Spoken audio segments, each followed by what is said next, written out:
Ako isang tao na nangangalap ng basura ay nagla-livestream. Ngunit napansin ng buong internet, dahil ang aking nakuha ay hindi mga piraso ng tao, kundi mga granadang A1911. Pati na rin sa pag-aani ng mga ligaw na gulay, nakakita ako ng 1,000 taong antigong libingan. Umunlad ako sa pamamagitan ng mga gantimpala, na nagdulot ng pagkabigla sa lokal na komunidad.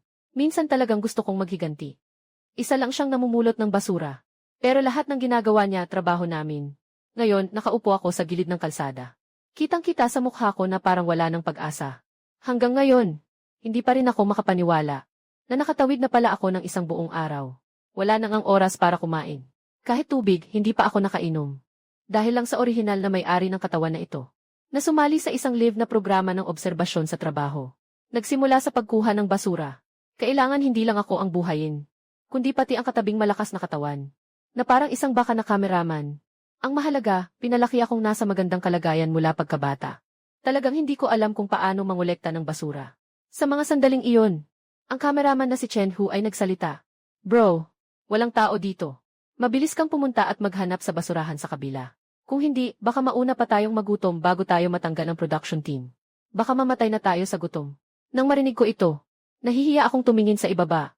Gumuhit ako sa lupa gamit ang kamay, nahirapang magsalita. Sandali lang. May aso pa sa tabi. Kapag umalis siya, saka ako pupunta. Nang marinig na kailangan pang maghintay kay Chen Hu, talagang bumagsak ako. Halos umiyak na ako. Bumaba siya ng kahit 15 kilo ngayon. Kapatid, sana ipakiusap ko sa'yo. Ngayon, hindi na ako umaasa na makakakain. Kahit isang sipsip mula sa bote ng mineral na tubig ay okay na. Nakikinig sa mga daing ni Chen Hu. Pinisil ko ang aking noo dahil sa sakit ng ulo. Sobrang nag-effort siya. Dahil nandito na tayo. Sige, gawin na natin ito ng todo. Lalo na kung mananalo tayo. Maaari pa tayong makakuha ng 1-0 milyong premyo mula sa programa. Mas magiging maganda ang buhay. Nang maisip ko ito, bigla akong tumayo mula sa lupa. Tumingin sa malayo sa asong gala at nagangalit. Naghahanda na kunin ang pagkain mula sa bibig ng aso. Ngunit sa mga sandaling iyon, biglang may tunog sa isip ko. Ang aking mahal na binatang mayaman ay na-activate na ang sistema ng mga tao sa ilalim ng lipunan para sa iyo. Pagtuklas ng kasanayan. Naniniwala akong kahit na mangangalakal ka, makakahanap ka ng magandang pagkakataon. Nang marinig ko ang abiso ng sistema, halos sumabog ako sa galit. Parang niloloko na ako nito. Ngunit sa susunod na sandali, nakita ko ang harapan ko na isang pilak na basurahan, na biglang nagliwanag ng bahagyang pulang liwanag. Kasabay nito ay lumitaw ang isang malinaw na liwanag. Matapos ang pagsusuri, nalaman na ang basurahan na ito ay naglalaman ng maraming pira-pirasong 1,000 yuan. Bigla akong nalunok. 1,000 piso, gaano karaming meat pea ang mabibili mo? Nang sabihin ko iyon, mabilis na nangyari. Diretso akong tumakbo. Hinila ko ang basurahan. Dinala ko ito sa mga halaman. Si Chen Hu na sumusunod sa likod ay nagulat. Bro, sandali. Nangangalap kami ng basura. Hindi ito pagnanakaw ng basura. Bakit mo inalis ang mga basurahan? Talagang naguguluhan si Chen Hu. Ito ay pampublikong pasilidad. Kung masisira, may multa. Sa ganitong sitwasyon, saan sila kukuha ng pera para bayaran? At ang mga manonood sa livestream ay naguguluhan din. Ano bang gusto ng malaking tanga na ito? Nabaliw na ba siya? Hahaha, pati yung malaking asong dilaw sa tabi ay naguguluhan. Nakuha na ang kanyang pagkain. Sandali, tingnan niyo kung ano ang nasa basurahan. Sa puntong ito, naibuhos ko na ang basurahan. Nakalat ang basura sa lupa. Nakita kong may pulang liwanag, hindi ito iba, kundi isang itim na plastic bag na mahigpit na nakatali. Bahagya akong nagkunot ng noo. Nasa loob ba nito ang karne ni Tang Seng? Kaya pala nagkakahalaga ng 1,000. Nang maisip ko ito, inabot ko at pinunit ang bag. Nang mga oras na iyon, si Chen Hu ay sumunod din na may hawak na kamera. Bro, ibalik mo na ang basurahan. Kung hindi, kapag hinabol ako ng malaking asong dilaw, hindi ko kayang pigilan. Saka, tayo ay nangangalap ng basura. Hindi na mamalimos. Pero sa susunod na segundo, biglang natigil ang sinabi ni Chen Hu. Nang makita ang palad sa loob ng bag, napasigaw siya ng matinis. Ako rin ay natakot at natauhan. Pareho kaming nagmamadaling gumapang palabas ng taniman. Nakadapa sa sahig at sumusuka ng asido. Tuluyang sumabog ang live stream. Ang mga mata ko. Ang mga mata ko, 000112. Kamay ba ng tao yon? Laki ng bahay 2. 00010. 000228. Hindi ito, putang ina, mga piraso ng balat ng tao. Nakatakot, parang naputol ang aking dumi. At 02-300 at 10.05 habang ang lahat ay nag-uusap-usap. Biglang huminto ang live na broadcast. Sa oras na ito, magulo ang likod ng programa. Kakakita lang nila ng malinaw. Iyan ay mga piraso ng tao. Kahit na agad na pinatay ang live stream. Pero huli na ang lahat. Nakita ang gulo ng mga tao. Ngunit ang direktor na si New Chuang ay kalmado at umiinom ng tsaa. Bakit mag-aalala, normal lang ang magkaroon ng hindi inaasahang sitwasyon sa live stream. Sadyang nagkataon lang ito. Kapag naayos na, maaari tayong mag-live ulit. Tama, dapat tutukan ang manlalaro number 3 na si Linyan. Tigre is fast kung may problema sa isip. Kung may problema sa isip, hayaan siyang umatras sa kompetisyon. Lahat ng mga tauhan ay tumango. Humahanga sila sa direktor na si New Chuang. Talagang karapat-dapat siya bilang matandang direktor. Kahit sa ganitong sitwasyon, nakakapagpigil siya. Samantala, nakarecover na rin kami ni Chen Hu. Agad kaming nakipag-ugnayan sa lokal na pulisya. Wala pang kalahating oras. Napuno na ng mga sasakyan ng pulis ang kanto. Naglagay sila ng mahabang police line. Punong-puno ng mga residente sa labas. Kahit paalisin, ayaw umalis. Halos lahat ng pwedeng bumaba ay nandoon na. Kahit ang mga matatanda na hindi makagalaw sa kama, ay pinipilit ang kanilang pamilya na dalhin sila sa lugar. Napuno ng takot sa kanilang mga mukha. Ngunit may kasamang kasabikan sa panonood. At sa loob ng bantay, ang pulis na namamahala sa investigasyon ay sinabi kay Kapitan Wang Tijun. Kapitan, ang mga bahagi na natagpuan ngayon batay sa hiwa ay dapat nakaugnay ng mga naunang natagpuan. Nasa parehong set ng mga modelo ng props. Kailangan pang hintayin ang resulta ng pagsusuri. Umiling si Wang Tijun. Ipakuha ang mga piraso pabalik sa opisina. Pagkatapos ay tumingin siya sa akin at kay Chen Hu. Kayong dalawa, sumama kayo sa amin.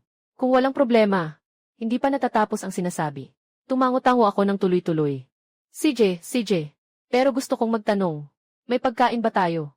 Tahimik na itinaas ni Chen Hu ang kanyang hinlalaki. Ito ang unang pagkakataon na nakita niya, na may humihingi ng pagkain sa harap ni Uncle Ha. Si Wang Tijun ay walang masabi sa sandaling iyon. Ngunit nang makita ang aming itsura, ay tumango siya. Walang problema. At saka natagpuan ninyo ang mga piraso. May 1,000 na gantimpala sa opisina. Nang marinig ito, ako'y labis na natuwa. Kaya pala ang sinasabi ng sistema na 1,000 ay nandito. Pagkatapos ay masayang sumakay kami ni Chen Hu sa sasakyan. Matapos ang proseso ng pagsulat ng ulat. Hawak ang premyo. Nang sinalubong si Wang Tijun, masayang umalis mula sa istasyon ng pulisya na may dalang walang laman na bag. Nakatayo si Wang Tijun sa pintuan at huminga ng maluwag. Akala niya mawawalan sila ng gana. Ngunit kumain ang 2 ng 7 mangkok ng fried sauce noodles. Kahit ang bahagi ko at ng mga kasamahan ko ay nakain na. Sa oras na ito, naglalakad kami ni Chen Hu sa daan. Muling nag-live stream. Pagkatapos ng ilang hakbang, lumapit sa akin si Chen Hu. Baka pwede mo akong pakainin ulit. Kanina, palaging nakatingin sa akin si Kapitan Wang. Nahihiya na akong kumain. 1 galaw ng kamay ko. Agad na pumayag. Nagpasya kaming kumain ng barbecue. Saktong madilim na rin. Pupunta sa barbecue street para maglibot. Baka makakita pa ng mga mahalagang bagay. Dumating ang 2 sa barbecue street. Kakaupo lang nila at nag-order. Nakita ko ang basurahan sa pintuan. Pareho ng sa dati, na may pulang liwanag. Tama nga, sa susunod na segundo, nagbigay ng abiso ang sistema. Matapos ang pagsusuri, buksan ang basurahan. Maaaring makakuha ng hindi bababa sa 1,000 yuan na gantimpala. Bagong gantimpala, mabilis na kumilos ang may-ari. Nilunok ko ang laway ko. Bigla akong tumayo. Diretso akong naglakad patungo sa basurahan. Tama nga, may nakuha akong pamilyar na itim na plastic bag. Bahagyang nanginginig ang kamay ko. Naghahanda na akong tawagan si Chen Hu para magulat. Ngunit biglang tumakbo ang may-ari ng barbecue shop. At tinuturo ang ilong ko habang nagmumura. Hoy, anong ginagawa mo? Ilagay mo yung bagay na iyan. Sino ang nag-utos sa'yo na dalhin ang basura dito? Nang dumating kayo, agad kong naramdaman na may mali. Ngayon, nagdadala pa kayo ng kalat sa harap ng pinto ko. Wala akong masabi. Hindi ko alam kung paano ipaliwanag. Nakita ng boss na tahimik ako. Tumingin muli ako sa nanginginig kong kamay. May nangyari sa isip ko. Baka ito ay mahalagang bagay. Nang maisip ito, bigla niyang kinuha ang bag. Ito ang nawala sa tindahan ko. Sino ang nag-utos sa'yo na pulutin ito? Nakita ko mismo ang boss na naglagay nito sa bag kaninang tanghali. Iksa, gusto mo yatang magnakaw. Maniwala ka, tatawag ako ng isa-isa 0 ngayon din. Nakikinig ako sa inyong 2, palitan kayo ng salita. Nalilito na ako. Lahat na lang inaangkin ninyong sa inyo. Hindi ko napigilang magtanong. Sigurado ba kayong sa inyo talaga ang nawala? Siyempre, nakita ng lahat ng empleyado namin, Dicken. Kung kakain ka, kumain ka na. Kung ayaw mo, wag mong sayangin ang negosyo ko. Pagkatapos magsalita, kinuha niya ang bag at bumalik sa tindahan. Hinawakan ko ang ilong ko. Iniabot ko ang kamay kay Chen Hu. Pahiram ng telepono. Tatanungin ko sa Bureau ng Seguridad kung kapag nahanap ang salarin. Mas malaki ba ang gantimpala? Mabilis na kumonekta ang telepono. Hello, magandang araw. Nandyan po ba si Kapitan Wang Tijun? Ako po si Zichen. Linyan. Mukhang natagpuan ko na ang hinahanap ninyo. Nasa Kilrick Street lang. Sa bawang Gilligan Restaurant. Nga pala, sabi ng may-ari ng tindahan siya raw ang nawalan. May saksi pa siya. Tama. Dali, pumunta na kayo dito. Tapos na akong magsalita, ibababa ko na ang tawag. Pagkababa ko, nakita ko agad na lumabas ang boss na may dalang bag. Tulungan niyo ako, takbo na. May mga paa, mabilis na i-report sa isa-isa 0. Si Chen Hu ay masunuri na itinaas ang kamera. Muli nang nag-init ang mga manonood sa live stream. Ziziz. Binabati ang kalahok 3 na muling nakakuha ng People's Fragment Plus. Nasa itaas na ang tao. Grabe, mula sa wala pang 100 tao sa live stream na ito. Ngayon ay umabot na sa 10,000. Isang natatanging piraso, hehe. Siyempre, nakita mo na bang naglalaro ng mga piraso ng tao? Natatanging piraso ng manlalaro 3. Siyempre, hindi ko alam ito. Dahil sa oras na ito, ako ay nakikipagtulungan sa investigasyon. Ninanais kong aliwin ang boss na umiiyak. Kapatid, huwag kang umiyak. May tapang at pananagutan. Sa susunod na buhay, mag-ingat ka na lang. Nang marinig niya akong magsalita, lalong humagulgol ang boss. Malamig na tinig na sinigawan ni Wang Tijun. Ipinapadala ang boss na alisin. Pagkatapos ay nagdududang tumingin sa akin at kay Chen Hu. 2 mahalagang ebidensya ang nahanap sa loob ng isang araw. Kahit anong tingin, hindi ito normal. Naiilang ako sa tingin nila. Mabilis na ipaliwanag. Swerte ni Wang. Talagang swerte. Kakatapos lang naming maghanda para kumain ng merienda. Nakita naming puno na ang basurahan. Kaya naisip naming maghanap ng inumin o kung anuman. Malalim na huminga si Wang Tijun. Talagang may pagdududa siya sa akin. Ngunit live ang aming buong proseso. Wala talagang oras para gumawa ng krimen. Ngunit sila ay naghanap sa lahat ng dako. Ngunit wala silang nakuha. Sa halip kami ay nakakita ng 2 sa madaling paraan. Nahihirapang huminga si Wang Tijun. CJ, babalik siya kasama natin. Alam niyo na ang proseso. Tapos na ang tulong, kuha ng pera, alis. Pagkatapos magsalita, tumalikod siya at sumakay sa kotse. Lumakad ng ilang hakbang, bumalik siya. Tama, sasabihin ko sa inyo. Ngayong gabi, lahat ng mahigit 30,000 basurahan sa buong lungsod ay lilinisin. Napatigil ako sa kinatatayuan ko. Ha? Anong nangyayari dito? Si Kapitan Wang ba ay gusto nang agawin ang trabaho ko? Bago sumakay, hindi pa rin nakalimutan ni Chen Hu na kunin ang barbecue sa mesa ng iba. Bayad na rin naman. Kung hindi ko kunin, sayang naman. 2 tao ang pamilyar sa daan. Nasa hatingabi na. Si Chen Hu ay may hawak na inihaw na karne, na may mukha ng pagkamangha. Sarado na ang kantina ng mga tao. Paano ko kakainin ang mga karne na ito? Nakatayo ako sa bakuran at tiningnan ang paligid. Sa huli, napadako ang aking tingin sa maliit na bahay ng gwardiya. Hindi pa po kayo nagpapahinga, Ginoo. May maliit na kalan po ba kayo dito? Meron po akong ilang inihaw na karne. Maaari po bang ipainit ito? Aba, may alak pa kayo dito. Habang nakatingin si Ginoo na tila nalilito, dinala ko si Chen Hu sa loob. Sama-sama, inihaw na karne at kaunting alak. Sama-sama, 3 tao sa paligid ng maliit na mesa. Isang lagok ng alak, 1 piraso ng karne. Kain ng masaya at masigla. Ayos ang buhay mo, Ginoo. Nakatayo sa pintuan at nakakainom ng kaunting alak. Ha, nga. Habang medyo lasing ang Ginoo, narinig niya ito. Bigla siyang umiyak ng malakas. Napakahirap ng buhay ko. Naghintay ako sa unang pag-ibig ng 50 taon. Sa wakas, nawala na ang asawa niya. Pero ngayon, nagpakasal siyang muli. Hindi man lang niya ako sinabihan. Kahit papaano, sana pinayagan niya akong magbigay ng regalo. Napanganga ako sa gulat. Pinapanood ko si kuya na umiiyak ng malakas. Nagtataka ako ng matagal bago tumayo at nagsalita. Tatay, huwag kang malungkot. Bibili ako ng 2 bote pa para sa'yo. Sasamahan kita ngayong gabi para uminom ng mabuti. Pagkatapos sabihin iyon, iniwan ko si Chen Hu. Lumabas ako papunta sa tindahan sa tabi para bumili ng alak. Ngunit makalipas ang 2 minuto. Nakahawak ako sa bakal na basurahan sa pintuan. Nagmadaling bumalik ang lalaki na may alalang mukha. May malakas na tunog na pak. Ibinagsak niya ang basurahan sa mesa. Napakindat ang matanda. Tinitigan ng basurahang halos kasing taas ng tao. Tulala siya. Bata, kahit gaano pa kalakas uminom ang matanda. Hindi pa siya kailanman uminom ng alak gamit ang ganitong klaseng lalagyan. Ito ba ay tumutulo? Samantala, si Wang Tijun ay nakasuot ng uniforme ng janitor at nagdadala ng tao para suriin ang mga basurahan. Mag-ingat kayong lahat.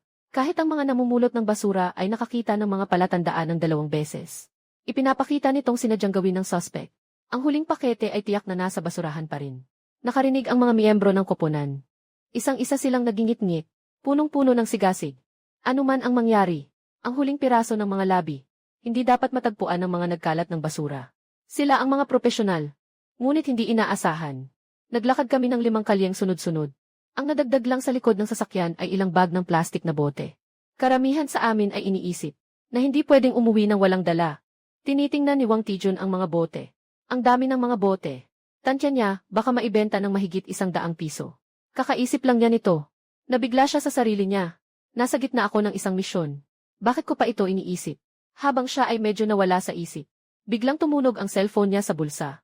Nang kinuha niya ito, siya ay si Ginoong Qin ang tagabantay.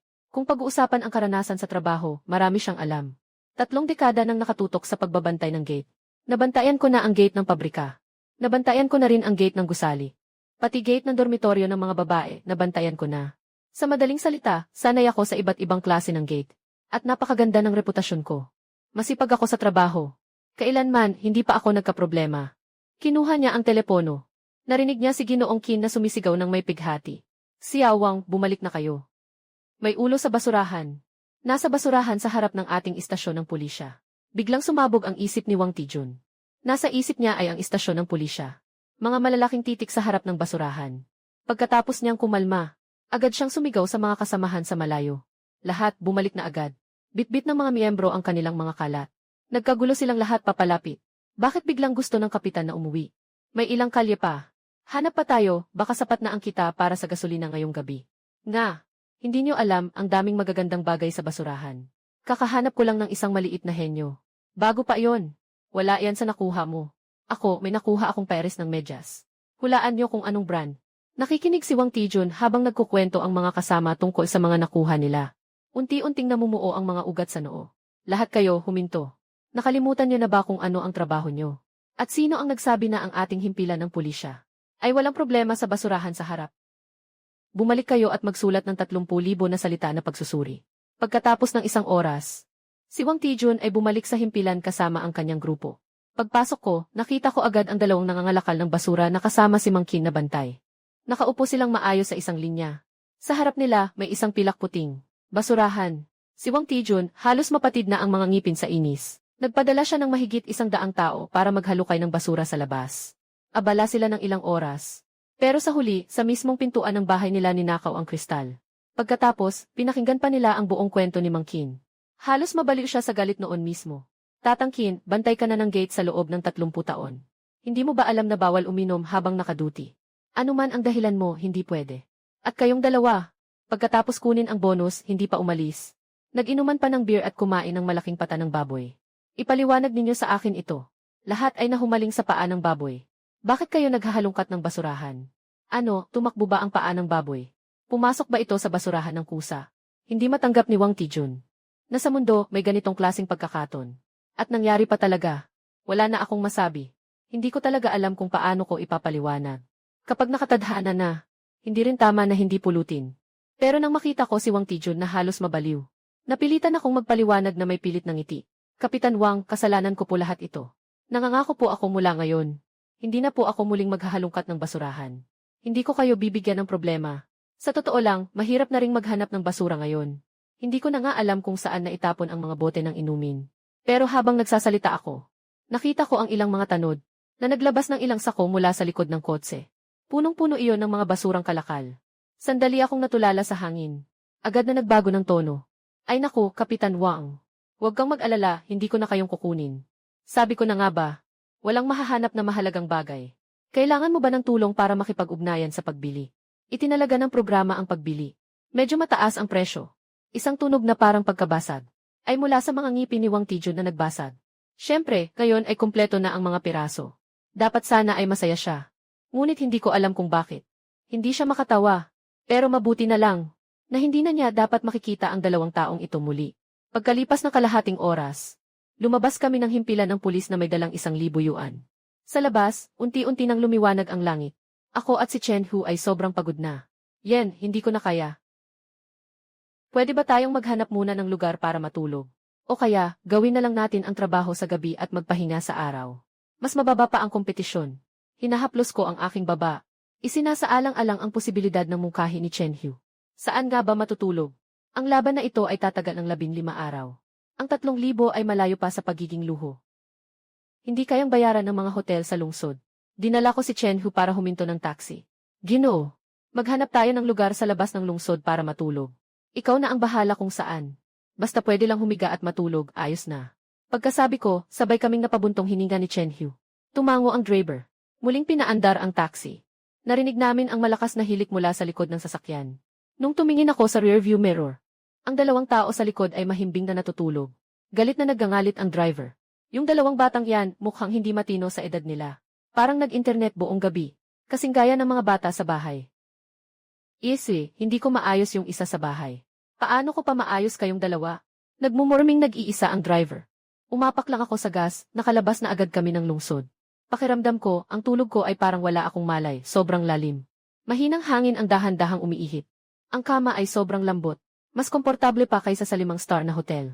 Gusto ko sanang bumaliktad at magpatuloy sa pagtulog. Pero bigla akong hinila ni Chen Hu. Kuya, anong lugar ito? Paano tayo napunta rito? Dahan-dahan kong iminulat ang aking mga mata. Ang una kong nakita ay isang malawak na lunti ang damuhan. Narinig ko pa ang ithe ni Chen Hu sa aking tabi. Kuya, mabait talaga ang driver na ito. Kakatapos ko lang mag-check. Nandito pa lahat ng pera natin. Nandito rin ang kamera. May nagbigay ng kaunting pamasahe. Talagang nakatagpo tayo ng mabuting tao. Hindi lang tayo dinala dito, kundi tinulungan pa tayong buhatin. Hindi siya naglakas ng loob na gisingin tayo. Tumayo ako at inunat ang aking mga kalamnan at nagbuntong hininga. Tama nga. Sa panahon ngayon, hindi madalas makakita ng ganitong kabait na driver. Habang nag-uusap, sabay silang nag-aayos ng gamit. Muling naglakbay, 4:00 na ng hapon ngayon. Paglabas natin dito, oras na rin para kumain. Hindi inaasahan, ilang hakbang pa lang. Biglang sumalubong ang bango ng inihaw na manok. Naalala ko ang lugar kung saan tayo natulog. Baka may nagkakamping din malapit dito. Sumunod ako kay Chen Hu sa amoy palabas ng maliit na gubat. Ngunit nang makita ang tanawin sa harap, bigla akong nakaramdam ng malamig na panginginig mula sa aking mga paa. Sa harap ay puno ng mga lapida na hindi na matanaw ang dulo. Dinala kami ng lugar na ito diretso sa sementeryo. Habang kami ay naguguluhan, biglang may narinig na malakas na sigaw mula sa malayo. Sino kayo? Grabe, may dala pang kamera. May bitbit na sako. So, kayo pala ang nagnakaw ng mga gamit. Tao po. May magnanakaw. May nagnakaw ng mga alay. Gusto ko sanang magpaliwanag. Biglang may ilang tao na nakauniforme ng paaralan na lumitaw. May hawak silang mga asar at pala. May isang matandang babae pa na kinuha ang inihaw na manok sa lupa at sumugod papunta sa amin. Hindi na ako nagdalawang isip. Hinila ko si Chen Hu at kaming dalawa. Hindi na lumingon, tumakbo papasok sa sementeryo. Dire-diretso kaming tumakbo ng 2 kilometro. Sa wakas, naiiwan ko na ang mga tao sa likod. Si Chen Hu ay humihinga ng malakas. Ate, hindi ko na kaya, hindi ko na kaya. Talagang hindi na ako makatakbo. Hindi ko sinasabi ito sa iyo. Bakit hindi mo ako tinulungan sa daan? Nagdala ako ng higit sa 10 kilo na kamera. Halos mabangga ako ng matandang babae gamit ang inihaw na manok. Humihingal din ako ng malakas. Hanggang sa makabawi ako ng kaunti pagkatapos ng ilang sandali. Tumingin ako sa paligid sa mga bundok at gubat. Nakita ko ang isang maliit na kubo na bahagyang nakatago sa likuran. Kaya't itinuro ko iyon. Doon muna tayo magpahinga. Bumaba tayo kapag madilim na. Ngayon, tiyak na hindi tayo makakalabas. Kinuha muli ni Chen Hu ang kamera. Naglakad ang dalawa sa paligid ng gubat patungo sa maliit na bahay. Nalaman nilang ito ay isang sira-sirang bahay na walang nakatira. Tiningnan ni Chen Hu ang bahay at nagbulong. Kaya pala, kakaisip ko lang, anong matapang na tao ang mga has na tumira dito? Kapatid, pagdating ng dilim, umalis na tayo agad. Pakiramdam ko'y nakakatakot ang lugar na ito. Siguro nagagalit na ang mga manonood sa live stream. Tumango ako. Nang itulak ko ang pinto at tumingin-tingin. Umupo ako sa sahig. Naghanda akong magpahinga ng mabuti. Ngunit nang sumulyap ako sa sulok, biglang lumabas ang system panel matapos ang pagsusuri. Kunin ang kutsilyo. Maaaring makakuha ng halaga na hindi bababa sa 1,000,000 Dragon Coins. Tumingin ako ng mabuti. At napansin kong may nakasaksak na kutsilyo sa lupa. Nakalabas ang hawakan nito. Kaya itong sirang kutsilyo. Saan ito nagkakahalaga ng 1,000,000? Punong-puno ako ng pagdududa at lumapit. Hawak ang talim ng kutsilyo. Hinila ang kutsilyo. Si Chen Hu ay nagdala ng kamera at lumapit. Bro, mukhang makakabenta tayo ng bakal na ito. Sa wakas, nakakita tayo ng basura. At sa oras na ito, tinitingnan ko ang mababang pulang lutong lupa na nakadikit sa kutsilyo. Nanginginig ang katawan, lumingon kay Chen Hu. Chen Hu, ano ang nasa ibabaw nito? Hindi kaya dugo ito? Napahinto si Chen Hu. Dahan-dahang lumapit. Kinuha ang putik na nakadikit sa kutsilyo. Pinahid gamit ang kamay. Pula. O basa pa, hindi pa natutuyo. Biglang nag-alala si Chen Hu. Naghahanda na siyang hilahin ako palayo. Nakarinig kami ng mahihinang yapak sa labas ng pinto. Sa susunod na segundo, itinulak ang kahoy na pinto. Isang lalaking nasa gitnang edad na may magulong buhok ang pumasok. Nagtama ang aming mga mata. Sa isang sandali, parehong naguguluhan ang dalawang panig. Ngunit sa isang iglap lamang, ang lalaki ay kumuha ng kahoy na pangpalo at tinamaan kami. Aking instinct na itaas ang kutsilyo at hinampas ang lalaki. Sa loob ng live stream, ang lahat ay nagulat sa biglaang pangyayaring ito. O Diyos ko! Ano ang nangyayari? Bilisan mo, may mga lokal ba? Bilisan mo, tumawag ka ng 110. Grabe, nakakatakot talaga. Bakit ganito ka-weird yung contestant number 3?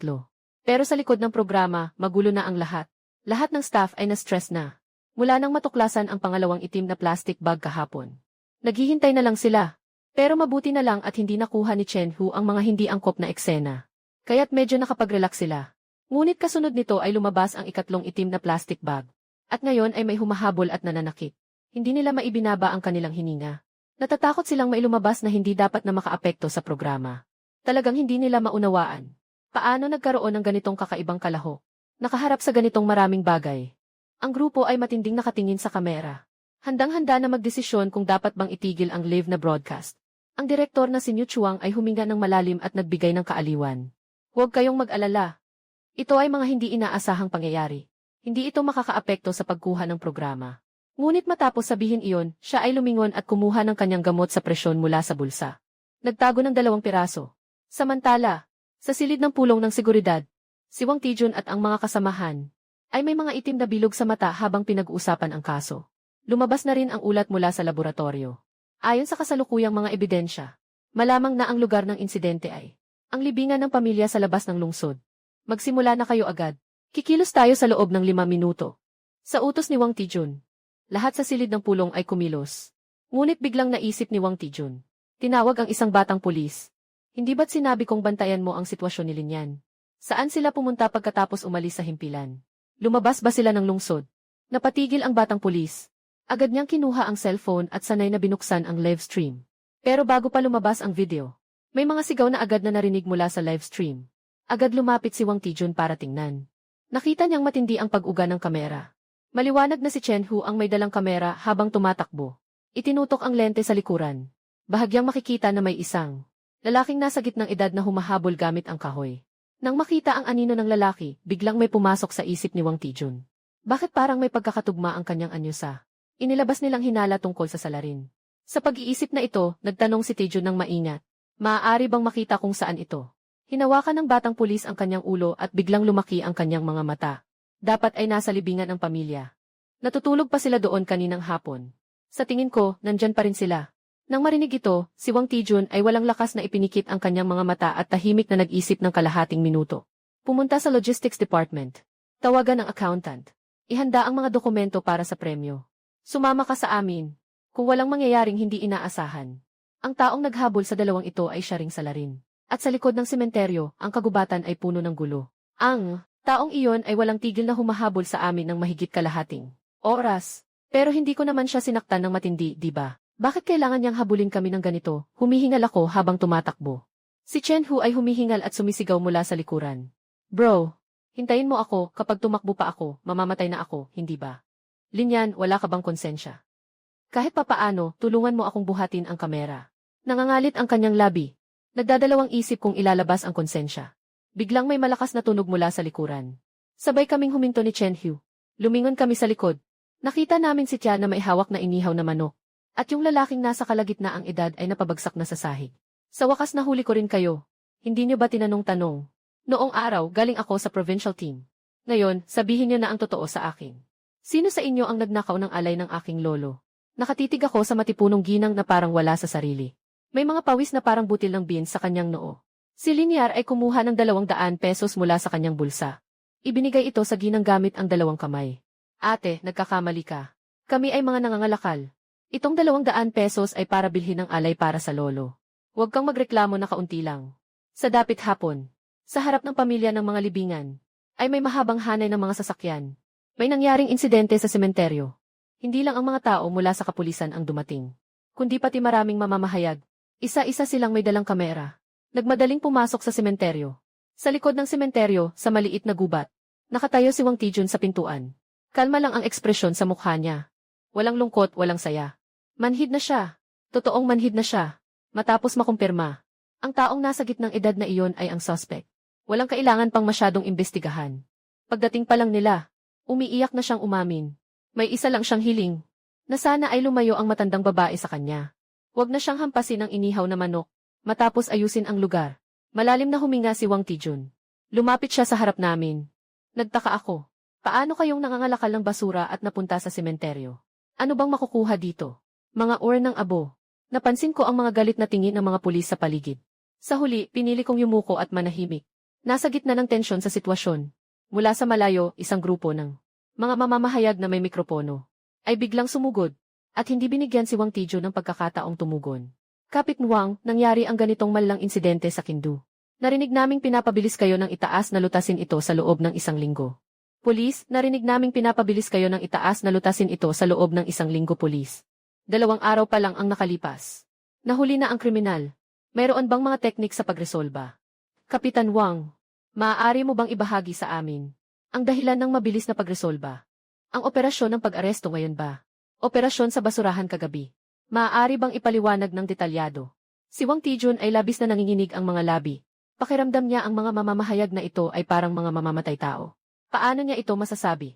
Sasabihin ba niyang nakatagpo siya ng 2 nangangalakal ng basura? At dahil dito ay nalutas na ang kaso. Malalim na huminga si Wang Tijun. Pasensya na, mga kaibigan. Kasalukuyan pang iniimbestigahan ang kaso. Sa ngayon, hindi pa maaaring isiwalat ang detalye. Biglang may isang mamamahayag sa gitna ng tao na mahina ang tinig na nagsabi ng ay. Pagkatapos, hawak ang mikropono, mabilis siyang lumapit sa akin. May saya sa mukha niyang tumingin sa akin. Ikaw ba si Linyan, contestant no? 3 na namumulot ng basura. Bakit kayo nandito? Nagkataon bang nakapulot na naman kayo ng People's Fragment? Habang iniisip kung paano sasagutin, lumapit si Chen Hu at nagsalita sa mikropono. Maaari ninyong itanong sa akin ang mga detalye. Una, ipakikilala ko ang sarili ko, ako si Chen Hu. Ang personal na kameraman ni Linyan. Kamakailan ay naitala ko ang mga pangyayari ng kriminal na ito. Naitala ko na ang lahat. Gusto kong makita ang kapana-panabik na proseso. Pakiusap, pumasok sa live streaming room para tingnan ang high-definition replay. Pagkatapos sabihin iyon, hindi nakalimutan ni Chen Hu na kumindat sa akin. Dito ko lang naisip. Ang kasikatan ng live streaming room ay isa ring pagsusuri. Ngayon, napakaraming mamamahayag dito sa lugar. Kung ito ay ma-expose, tiyak na panalo na ako sa ritmo. Tulad ng inaasahan, isang grupo ng mga mamamahayag ang narinig na iniwan ni Chen Hu si Wang Tijun. Kaya't nagmadali silang lumapit. Habang nagpapatuloy ang panayam, ang data sa likod ng programa ay biglang tumaas. Director. Ang bilang ng tao sa live room 3 ay biglang tumaas. Lumampas na ito sa 50,000. At ang live stream ni Linyan ay umakyat na sa trending topics. Sumabog ang aming programa, talagang sumabog. Si Niu Chuang ay nagulat na nagmamasid sa mga datos sa likod ng entablado. Hindi niya akalain na ang kanilang maliit na puhunan ay makakamit ng ganitong tagumpay. Humigop siya ng malalim na hininga. Sa sandaling ito, masakit ngunit masaya. Ang dahilan ng sakit ay ang direksyon ng programa ay talagang nalihis. Ang kalahok na numero 3 ay talagang walang kaayusan, walang nakuhang seguridad. Walang naiwan sa mga bagay sa gantimpala. Ang dahilan ng saya ay talagang sumikat ang kanyang palabas. Mabilis na makahanap ng tao para makipag-ugnayan kay Linyan. Magsagawa ng pahiwatig ng hindi tuwiran. Subukan nating makakuha ng kaunting basura. Hindi na pwedeng makipag-agawan sa Bureau of Public Security. Kung hindi, mukhang ako bilang direktor ay mapapadpad na sa loob para uminom ng tsaa. Nang marinig ang sinabi ni Niu Chuang, hindi napigilan ng mga staff na mapatawa. Kasabay nito, sa loob ng sementeryo, sa ilalim ng titig ni Wang Tijun, nanginginig kong tinanggap ang 1,000,000 na premyo. Natapos na ng maayos ang bagay na ito. Ang tagapangasiwa ng sementeryo na matagal nang naghihintay sa tabi. Masiglang inihatid kami papunta sa gate ng sementeryo. Ginoong Linyan, kung hindi lang kayo sumasali sa programa, ano man ang mangyari, iimbitahan ko sana kayo. Kayong 2 bilang tagapagsalita ng aming sementeryo. Hindi mo alam, ngayong hapon lang, maraming transaksyon ang nangyari sa aming sementeryo. Kung maghahanap pa kayo ng basura sa susunod, bukas ang aming sementeryo para sa inyo anumang oras. Napakaganda ng pakiramdam ng tagapangasiwa ng sementeryo. Ang dami ng transaksyon ngayong araw. Halos katumbas ng kabuuan ng isang buong taon. Pagdating sa pintuan ng sementeryo, ay hindi pa rin makaalis ang tagapangasiwa habang hawak ang aking kamay. Patuloy na pumupuri. Kinuha ko na ang mga litrato ninyo. Sa susunod, ilalagay ito sa pintuan ng sementeryo. Kilala ng mga gwardiya. Maaari kang dumaan anumang oras. Palagi kaming handang tumanggap. Habang tumatagal, lalong nagiging hindi ka pani-paniwala ang sinasabi ng isa't isa. Nakipagpalitan ako ng ilang magalang na salita. Agad kong hinila si Chen Hu at umalis ng walang paglingon. Mabagal silang naglalakad sa daan. Bihirang walang kapansin-pansin. Kahit na nakakuha tayo ng gantimpalang 1-0, 0-0 yuan ngayon. Pero hindi masaya ang dalawa. Dahil binigyan ako ng babala ng production team. Na sinabing malayo na ako sa tema ng programa. Kailangan kong bumalik sa tamang landas. Medyo sumasakit ang ulo ko kaya hinawakan ko ang aking ulo. Saan kaya tayo makakahanap ng mga basura? Si Chen Hu sa tabi ay umubo ng malalim. Sasabihin ko, sa loob ng 2 araw na ito. Mas nakakaaliw ito kaysa sa pagkuha ng basura. At mukhang talagang medyo pagod sila. Walang makuhang mga sirang bagay. Ngayon, biglang pinabalik ng grupo ng programa sa pangunahing paksa. Naging isang mahirap na tanong ito. Ngunit biglang lumiwanag ang mga mata ni Chen Hu. Kuya, alam ko na kung saan tayo pwedeng maghanap ng basura. Ang tiyuhin ko ay nagtatrabaho sa tambakan ng basura. Basta isuot lang natin ang uniforme nila, makakapasok tayo. Huwag na huwag mong ipapaalam sa iba, ha? Kung hindi, baka matanggal sa trabaho ang tiyuhin ko. Napatingin lang ako kay Chen Hu ng tulala. Tapos, napako ang tingin ko sa hawak niyang kamera. Ang mga sulok ng kanyang bibig ay labis na nanginginig. Hindi na alam kung anong sasabihin. Purihin siya sa pagpunta sa basurahan. Na ang pagkuha ng mga bagay-bagay ay isang henyo na ideya. O purihin siya sa malakas na pagbuo ng mga plano na may ngiti. Ngayon, wag nang sabihing may 3 tao. Tiyak na kahit ang 3,000 tao ay alam na si Tio Chen Hu ay nagtatrabaho sa basurahan. Nakalive tayo. Hindi ba pwedeng medyo magtago siya sa sinasabi? Huminga ako ng malalim. Pinatpat ko ang balikat ni Chen Hu. Tara, bumili tayo ng ilang sako. Bago pa matanggal ang tiyuhin mo. Maganda ang laban natin. Pagkatapos, isang mataba at isang payat na tao sa balikat. Nagtatangay ng daan-daang sako. Mabilis na tumatakbo patungo sa basurahan. Sa oras na ito, sa istasyon ng pagproseso ng basura ng Kin, ang mga tagasuri ng basura ay nakatingin. Sa mga basura na dinala kaninang umaga, sabik na nagbubunyi. Talagang nakakabigla ito. Ano nang ginawa ng bayan kagabi? Ito ang unang pagkakataon na nakita kong ganito kalinis ang basura. Wala man lang kahit isang bagay dito na pwedeng ibenta. Nga, ilang oras ko nang pinagsusuri ito. Ni isa, wala akong nahanap na mahalaga. May mali, kakaiba ang basura ngayon. Laoliu, hindi ba may kamag-anak ka na? Photographer sa programang tungkol sa pamumulot ng basura. Tanungin mo nga kung sila ang may gawa nito. Wala na ba silang awa sa tao? Nang marinig ni Laoliu, ay tumango ng may pag-iisip. Noong mga nakaraang panahon, kahit kaunti ang basura na naihihiwalay araw-araw, kada isa ay nakakabenta ng ilang daang piso. Ngunit ngayon, halos naubos na ito. Habang naguguluhan si Laoliu kung magtatanong, ay tumunog ang telepono sa kanyang bulsa. Kinuha ni Laoliu ang kanyang cellphone at tumingin. At ito ay si pamangkin Chen Hu. Matapos ang tawag, mabilis na naglakad si Laoliu papunta sa pintuan ng basurahan. Nakita ko si Chen Hu na may kasama. Agad niyang inabot ang mga prutas na dinala mula sa sementeryo. Kasabay nito, ipinaabot ang layunin ng pagpunta. Ang tiyahin na tumanggap ng prutas ay talagang maganda ang loob. Wala namang laman ang basura ngayon. Hayaan na lang na pumasok ang 2 batang ito para mangolekta. Basta't bigyan ng prutas ang lahat. Walang magsasabi ng anuman. Pagkatapos, kami ni Chen Hu ay nagsimulang magtrabaho sa basurahan. Si Laoliu naman ay tinawag ang mga kasamahan papuntang opisina. Masiglang ibinahagi ang prutas sa lahat. Ngunit narinig ang isang tao na sumigaw. Ay! Bakit may mga salita pa sa mansanas na ito? Lumiko si Ginoong Liu at tumingin. Nang makita ang mga nakaukit na salita sa mansanas. Nawala siya sa sarili. Umakyat sa langit.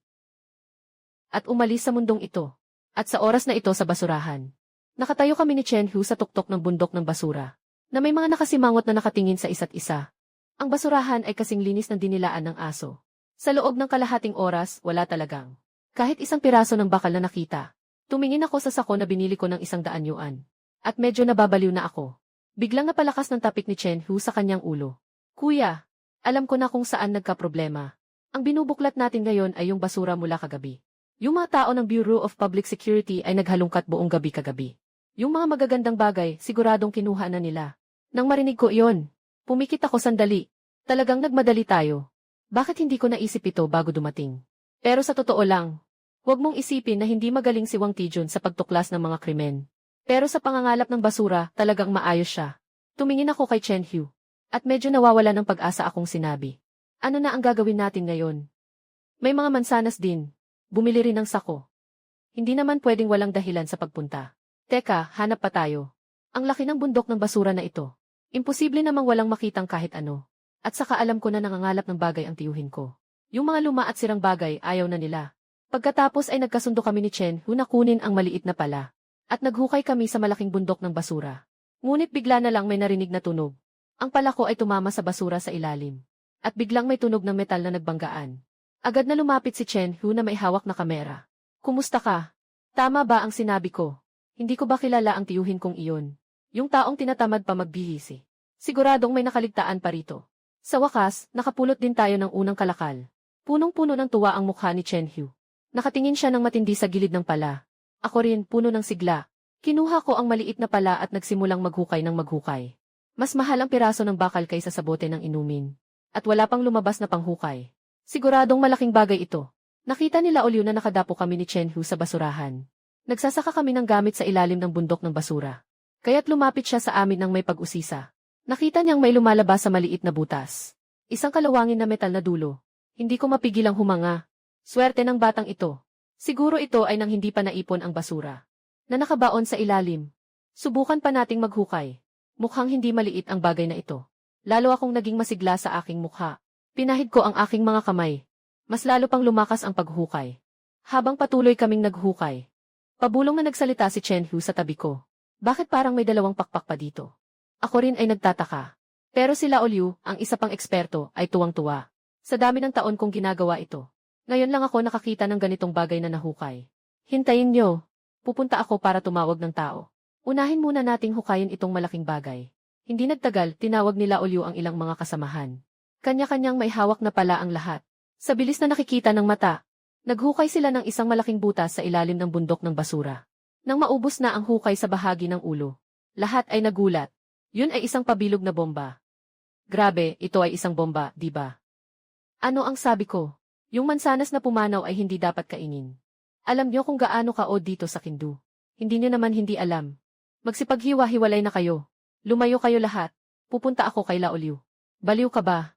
Bumaba na yan. Bakit ka umaakyat sa poste ng kuryente? Kung sumabog yan, di ba mas mabilis kang lilipad? Nakakita ang lahat ng isang bombang nakabuyangyang sa lupa. Lubos akong nataranta sa loob ko. Nakatikom ang bibig ko habang nagtatago sa likod ng poste ng kuryente. Para akong natulala. Akala ko makakahanap lang ako ng kalakal ngayon. Hindi ko inakalang isang bomba pala ang mahuhukay ko.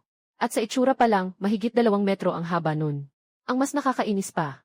Ngayong nahukay na namin ang ulo ng bomba, saka lang nagparamdam ang sistemang ito.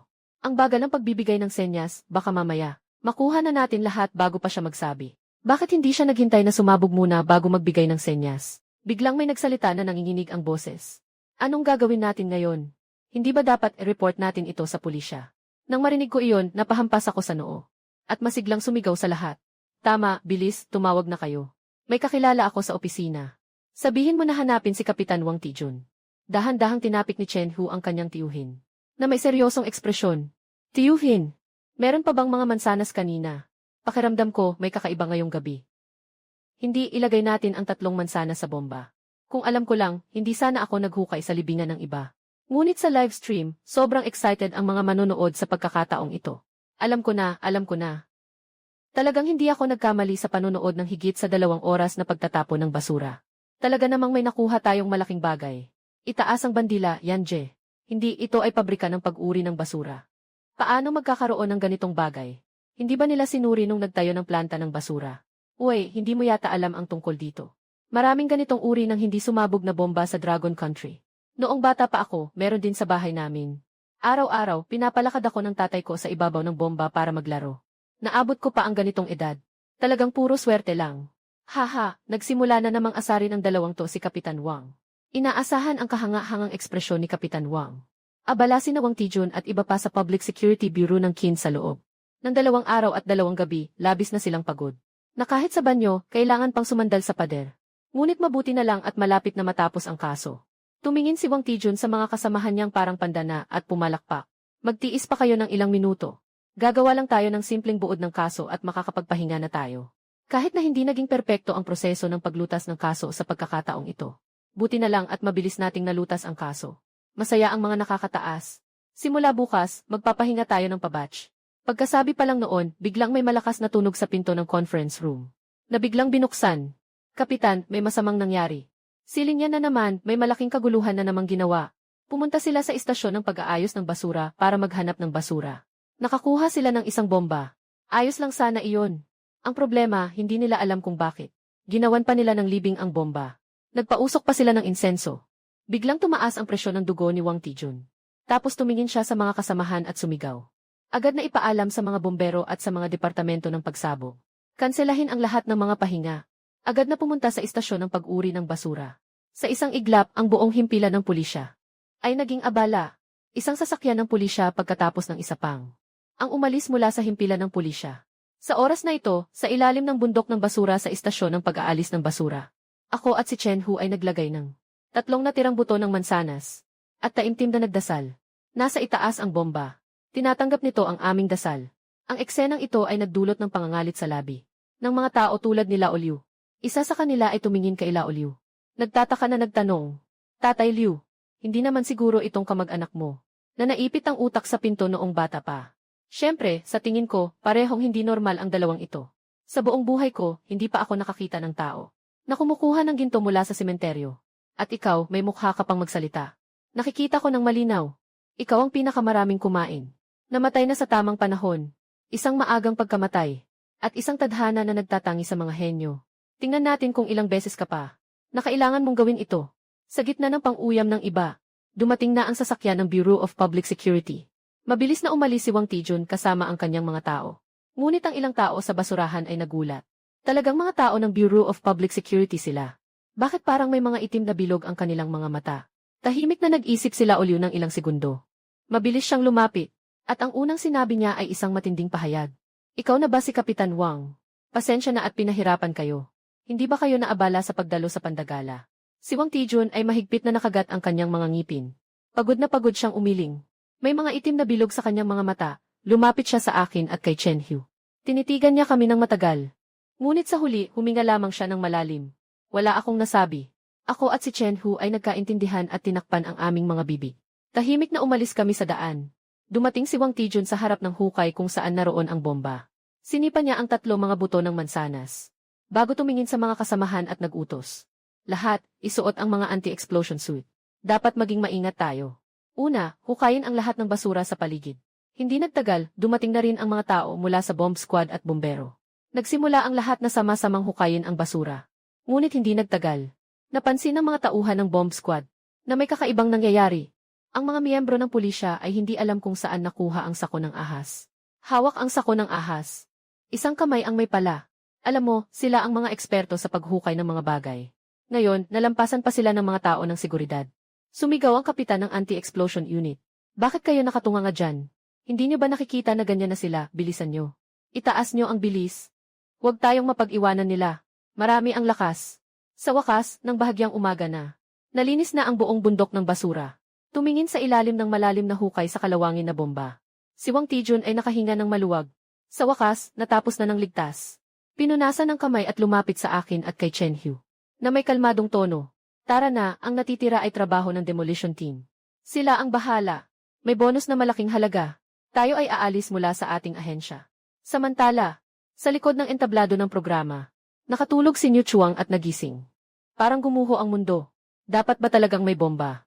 Sa programa nila. Iniisip niya na bitawan na lang ang kasikatan. Pero nang makita niyang biglang tumaas ang datos, hindi niya magawang bitawan. Isa pa, wala rin naman siyang dahilan para paalisin ang tao sa programa ng walang dahilan.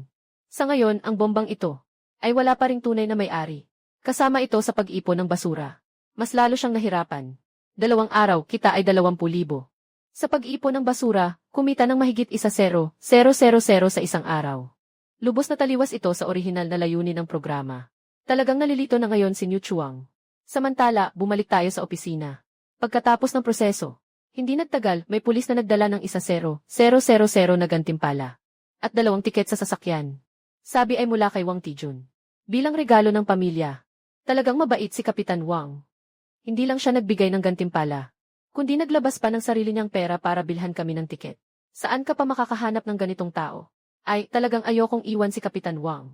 Napangiwi si Chen Hu. Hinila niya ako palabas ng himpilan ng pulisya. Kuya, wala ka talagang pakiramdam, ano? Sa tingin ko, kung hindi pa tayo umalis, baka si Kapitan Wang tanggalin na ang puso natin. Pagkatapos, nagmadali silang dalawa papuntang silangang terminal ng bus ng lungsod. Pagkatapos ng pagsusuri ng tiket, sumakay kami sa isang bus. Habang dahan-dahang umuusad ang sasakyan. Tumingala ako at tumingin sa tanawin sa labas. Nagdahilan ako ng isang hikbi. Chenhu, gaano pa katagal bago tayo makarating? Titingnan ko kung makakatulog ako. Kinuha ni Chenhu ang tiket mula sa bulsa. Tumingin siya sa impormasyon sa tiket. Ang oras ng biyahe mula Kindu hanggang Mu City ay 128 oras. Kuya, huwag ka nang mag-alala, matulog ka na lang. Maaga pa bago tayo bumaba ng bus. Mu City, 128 oras. Grabe, parang dinadala talaga tayo sa napakalayo. At ang tagal ng programa ay 15 araw lang. 1/4 ng oras natin ay nasa biyahe lang. Hindi ba masasayang lang ang kita ko nito? Huwag na huwag tayong pumunta sa syudad na ito. Kapag umalis na ang long-distance bus mula sa Kinshaw, kahit nasa disyerto, kailangan talagang bumaba. Sa oras na ito, sa loob ng Bureau of Public Security, nasa opisina si Wang Tijun na tumatawag. Kumusta, kaibigan, sigurado ka bang sumakay na ang 2 tao? Haha, ang galing. Sa pagkakataong ito, talagang nakatulong ka sa akin ng malaki. Pwede bang i-weld ang pinto ng sasakyan? Hindi, ayos lang yan. Balang araw, yayain kita sa pagkain. Masayang nakabitaw ng tawag si Wang Tijun. Nakapagpaalam na, sa wakas nakapagpaalam na. Sa Mokcheng, ilang araw na biyahe lang yan. Kahit na gusto ng dalawang iyon na bumalik. Sa palagay ko, matatapos na rin ang programa sa pagbalik-balik na ito. Si Wang Tijun ay may magandang plano sa isip. Biglang may kumatok sa pintuan ng opisina. Isang staff ang pumasok na may dalang mga dokumento. Kagawad Wang, may tawag lang mula sa itaas. Pinapakiusap na makipagtulungan ang Kindu Public Security Bureau. Sabi nila, ang mga bukirin sa labas ng Kindu ay inangkin ang tropa. 3 araw silang magsasagawa ng military exercise doon. Tayo ang maglilinis ng pinangyarihan ng labanan. Napasimangot si Wang Tijun. Bakit sila ang pinapapunta para maglinis ng pinangyarihan? Kaya tumingin siya sa staff na may pagtataka. Kami lang ba sa bureau? O pati ibang security bureau kailangan din pumunta? Tayo lang ang security bureau natin. Ayon sa utos mula sa itaas. Narinig nila na ang bureau ng seguridad natin ay eksperto sa paglilinis ng lugar ng labanan. Isang malakas na putok ang nagpabigla sa isip ni Wang Tijun. Kasabay nito, sa loob ng bus, sa matinding pagpilit namin ni Chenhu, sa wakas ay nakababa kami sa bus. Sa mismong hangganan ng Kin. Nang umalis ang bus, nakahinga ako ng maluwag. Tumingin ako kay Chenhu. Chenhu, parang may mali sa driver na ito. Malamang ay isang inside man ng pulisya. Kung hindi, bakit niya tayo pinipigilang bumaba? Hindi na tayo makakapaglakbay sa malaking daan. Sige, magtipon na lang tayo ng basura. Tara, maglakbay tayo sa malawak na lupa. Baka makakita pa tayo ng magagandang bagay. Tumango si Chenhu na walang pakialam. Sa totoo lang, saan man ako pumunta, basura rin ang kinokolekta. At saka, ayaw din niyang pumunta sa Mokeng. Pagkatapos, naglakad ang dalawa na may dalang sako papasok sa bukirin. Sa live stream, nakita ng lahat ang eksenang ito. At nagbigay sila ng kanilang mga komento. Talagang kakaiba ang dalawang to. Ano bang meron sa malawak na parang? Imposibleng makapulot ng basura sa lugar na iyon. Sinasabi ko nga, mas maganda pa rin sa construction site. Tingnan niyo si contestant #1. Libre siyang tumutulong sa construction site tuwing umaga. Sa gabi, sa kanya lahat ng kalakal. Kung ano-anong bakal at bote ng beer. Isang gabi, makakagawa na ng ilang sako ng balat ng ahas. Nakakakita ako, gusto ko na ring mangolekta ng basura. Tama na. Kumita na ang number 1, umabot na sa mahigit 10,000. Mga kuya, ako po ay bagong salta. Tatanungin ko lang, ito ba ang linya na nakakita ng bomba? Sino ang may contact number niya? Gusto ko sanang tanungin kung may galit siya sa tatay ko. Grabe, parang nababaliw na talaga. Pati mansana sa puntod, kukunin pa.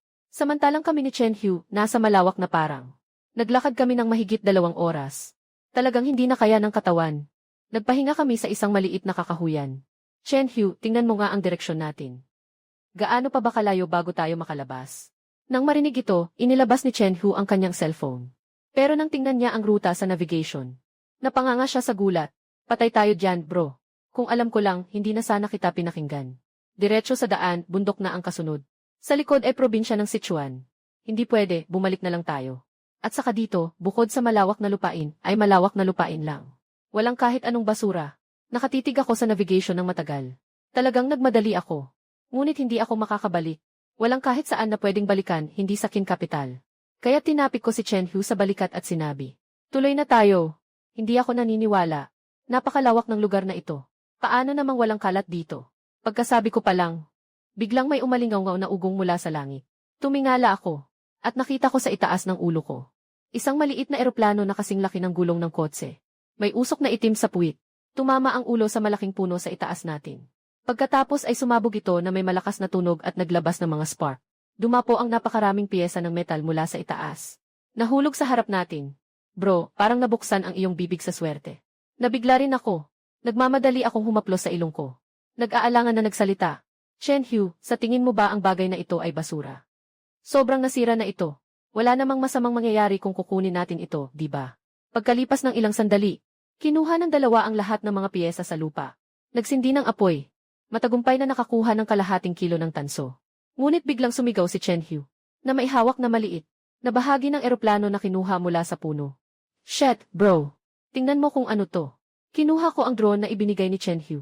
At tumingin ako dito. Nakita kong may nakasulat na maliit na teksto sa itaas. Western Theater Command Reconnaissance Unit, Agila Drone. Lunok ako ng laway, habang tinitingnan ko ang tambak ng sunog na basura sa lupa. Ang pakiramdam ng kawalan ng pag-asa ay kumalat sa puso ko. Kahit hindi namin ang nagpasabog sa drone na ito. Lahat ng piyesa nito, kami ang nagsunog. Maliban sa shell, lahat ng plastic na may nakatagong metal sa loob. Lahat ay sinunog namin ng maayos. Kapatid, huwag kang mag-alala. Kapag pumasok ka na, madalas akong bibisita sa'yo. Basta-basta nawasak ang mga kagamitan ng tropa. Parang 3 taon ang kaparusahan.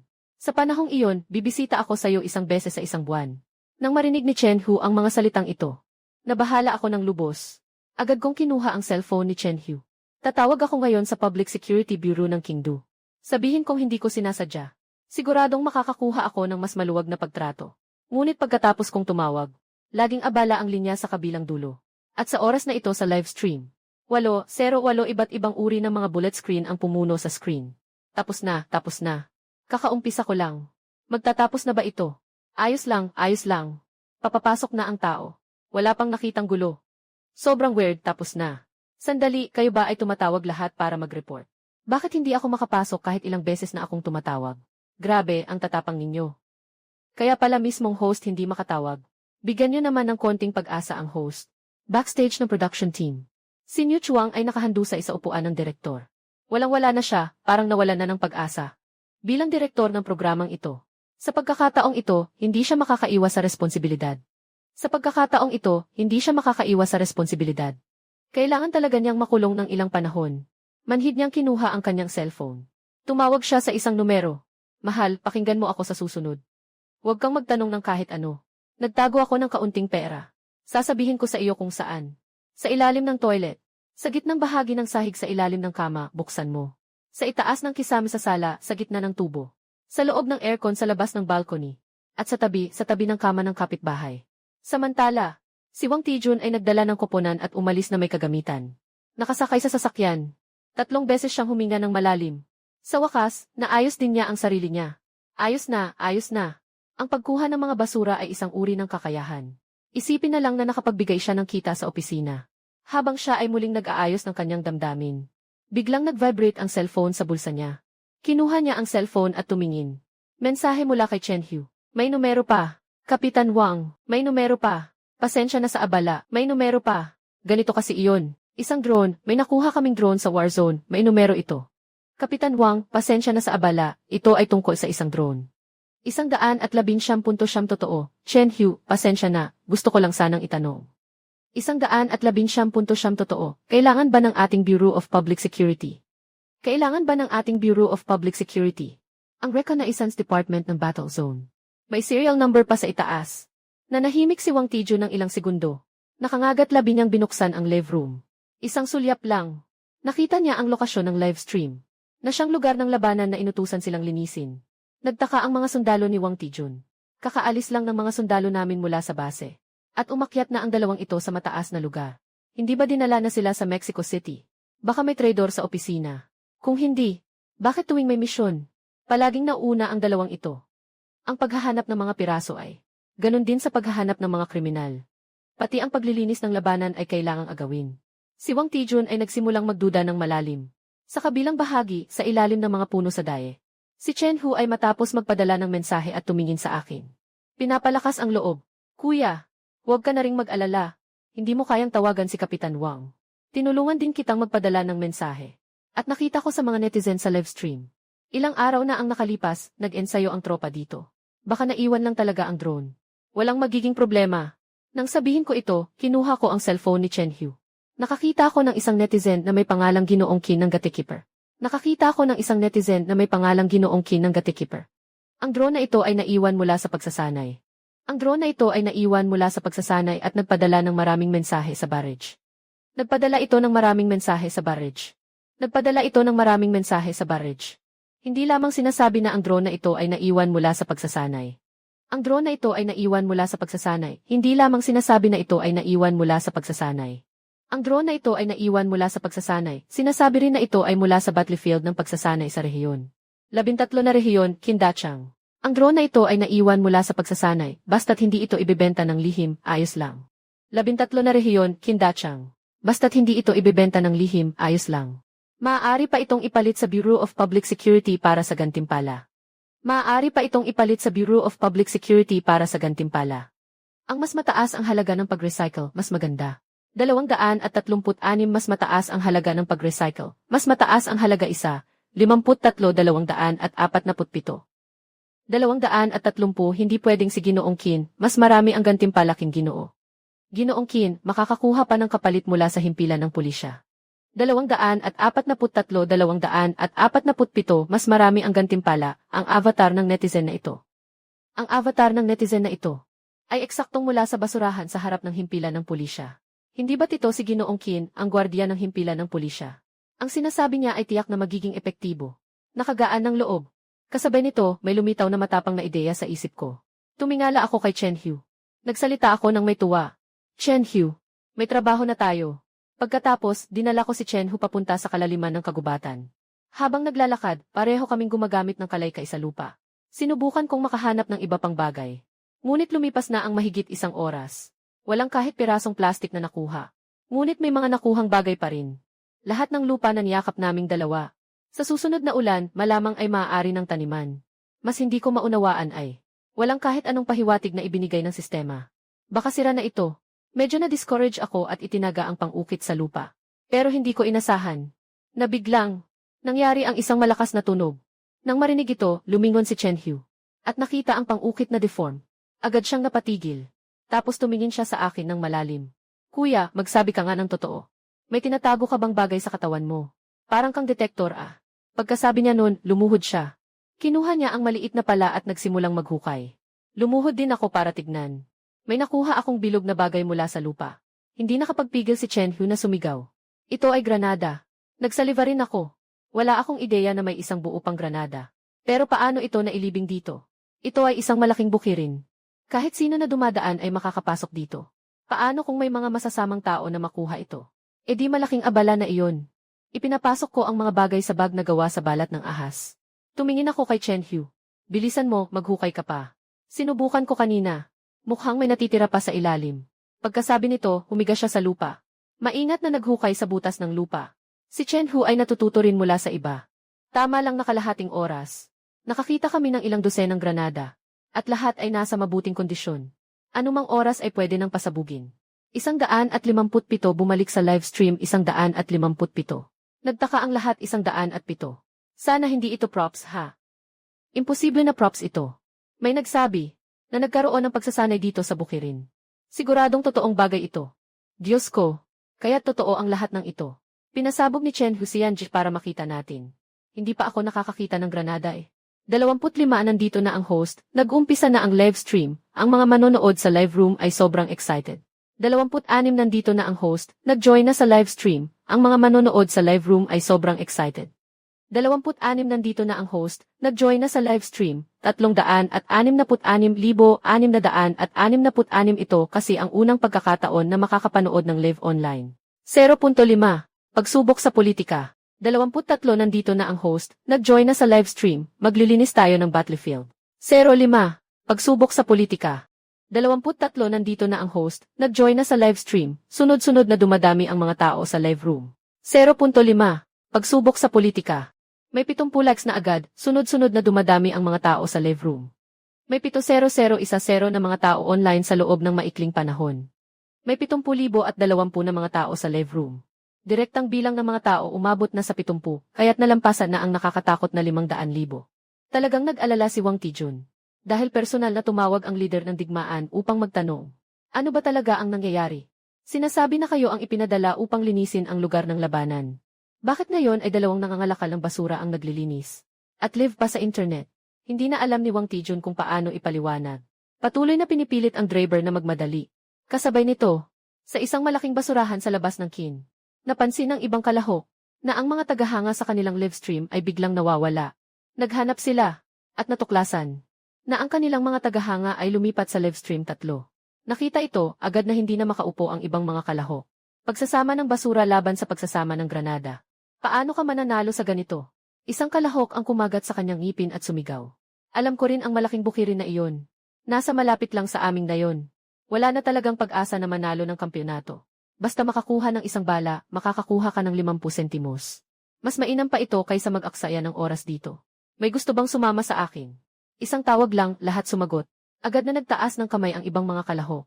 Wala pang 1 minuto. Walang natirang kalahok sa loob ng tambakan. At hindi lang iyon. Nagmadali ang lahat para makahabol sa oras. Inilabas ang kita ng mga nakaraang araw. Nag-crowdsource ng isang traktora. Umugong ito patungo sa labas ng bayan. Ang mga mangangalakal na nag-aalaga ng basura. Akala nila ay nakahanap ng mas magandang lugar. Abala silang nagdadala ng mga kagamitan at sumunod sa traktora. Sama-samang umalis ng bayan. Nakita ng mga tao sa daan ang ganitong eksena. Kahit sino, maging mga profesional na nangangalap ng basura o mga namamalimos. Isa man o isa, lahat ay sumali sa grupo. Sa kabilang bahagi, sa likod ng programa, naghahanda si Niu Chuang ng kanyang mga gamit. Naghahanda ng pumunta sa istasyon ng pulisya para humingi ng mas maluwag na pagtrato. Biglang may marahas na bumukas sa pinto ng opisina. Direktor, lumabas ka na. May malaking nangyari. Sabi sa online, ang malawak na lugar kung saan nakuha ni Linyan ang drone ay lugar ng ehersisyo. Nakahanda na talagang linisin ang lugar ng labanan. Ngayon, lahat ng mga kalahok ay nagmamadaling pumunta sa malawak na lugar. Sinasabing pumunta rin ang mga tao mula sa Bureau of Public Security. At naubos pa ang mga rake sa supermarket. Nang marinig ito ni Niu Chuang, bigla siyang napatigil. Nandyan na ang mga tao ng Bureau of Public Security. Kung ganon, hindi ito may tuturing na labag sa batas gyut. Ibig sabihin, wala na silang problema. Pero ano na ang nangyari sa mga kalahok? Si Niu Chuang ay abala na tumatakbo kasama ang mga tauhan. At nakita ang live screen sa likod ng entablado. Maliban sa ilang kalahok na patuloy na nangangalap ng basura sa site. Ang ibang mga kalahok ay nakaupo lahat sa isang traktora. Mas nakakagulat pa.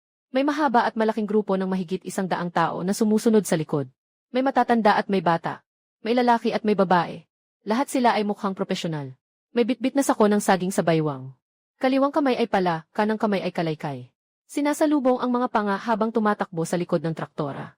Hindi alam ng baka kung dapat bang umiyak o tumawa. Ang magandang balita ay hindi ako inutil. Ang masamang balita ay naubos ang programa. At naubos din ang aking pondo. Sa oras na ito sa malawak na bukirin. Dumating na ang dilim ng gabi. Ako at si Chen Hu ay may dalang kalahating sako ng granada. Naglilibot pa rin sa parang.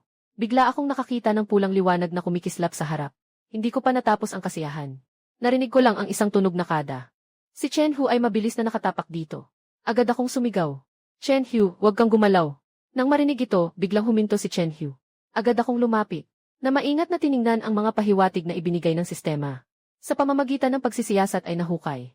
Maaaring makuha ang gantimpalang hindi bababa sa 1,000 yuan. Agad akong pinawisan ng malamig. Bagaman hindi ko alam kung ano ito. Ngunit mula nang na-activate ang sistema, wala ni isa sa mga ibinigay na pahiwatig ang normal. Hindi ito piraso-piraso kundi mga bagay na madaling magliyab at sumabog. Mukhang hindi ito magiging eksepsyon. Nataranta na si Chen Hu sa ginawa ko. Bro, anong nangyayari?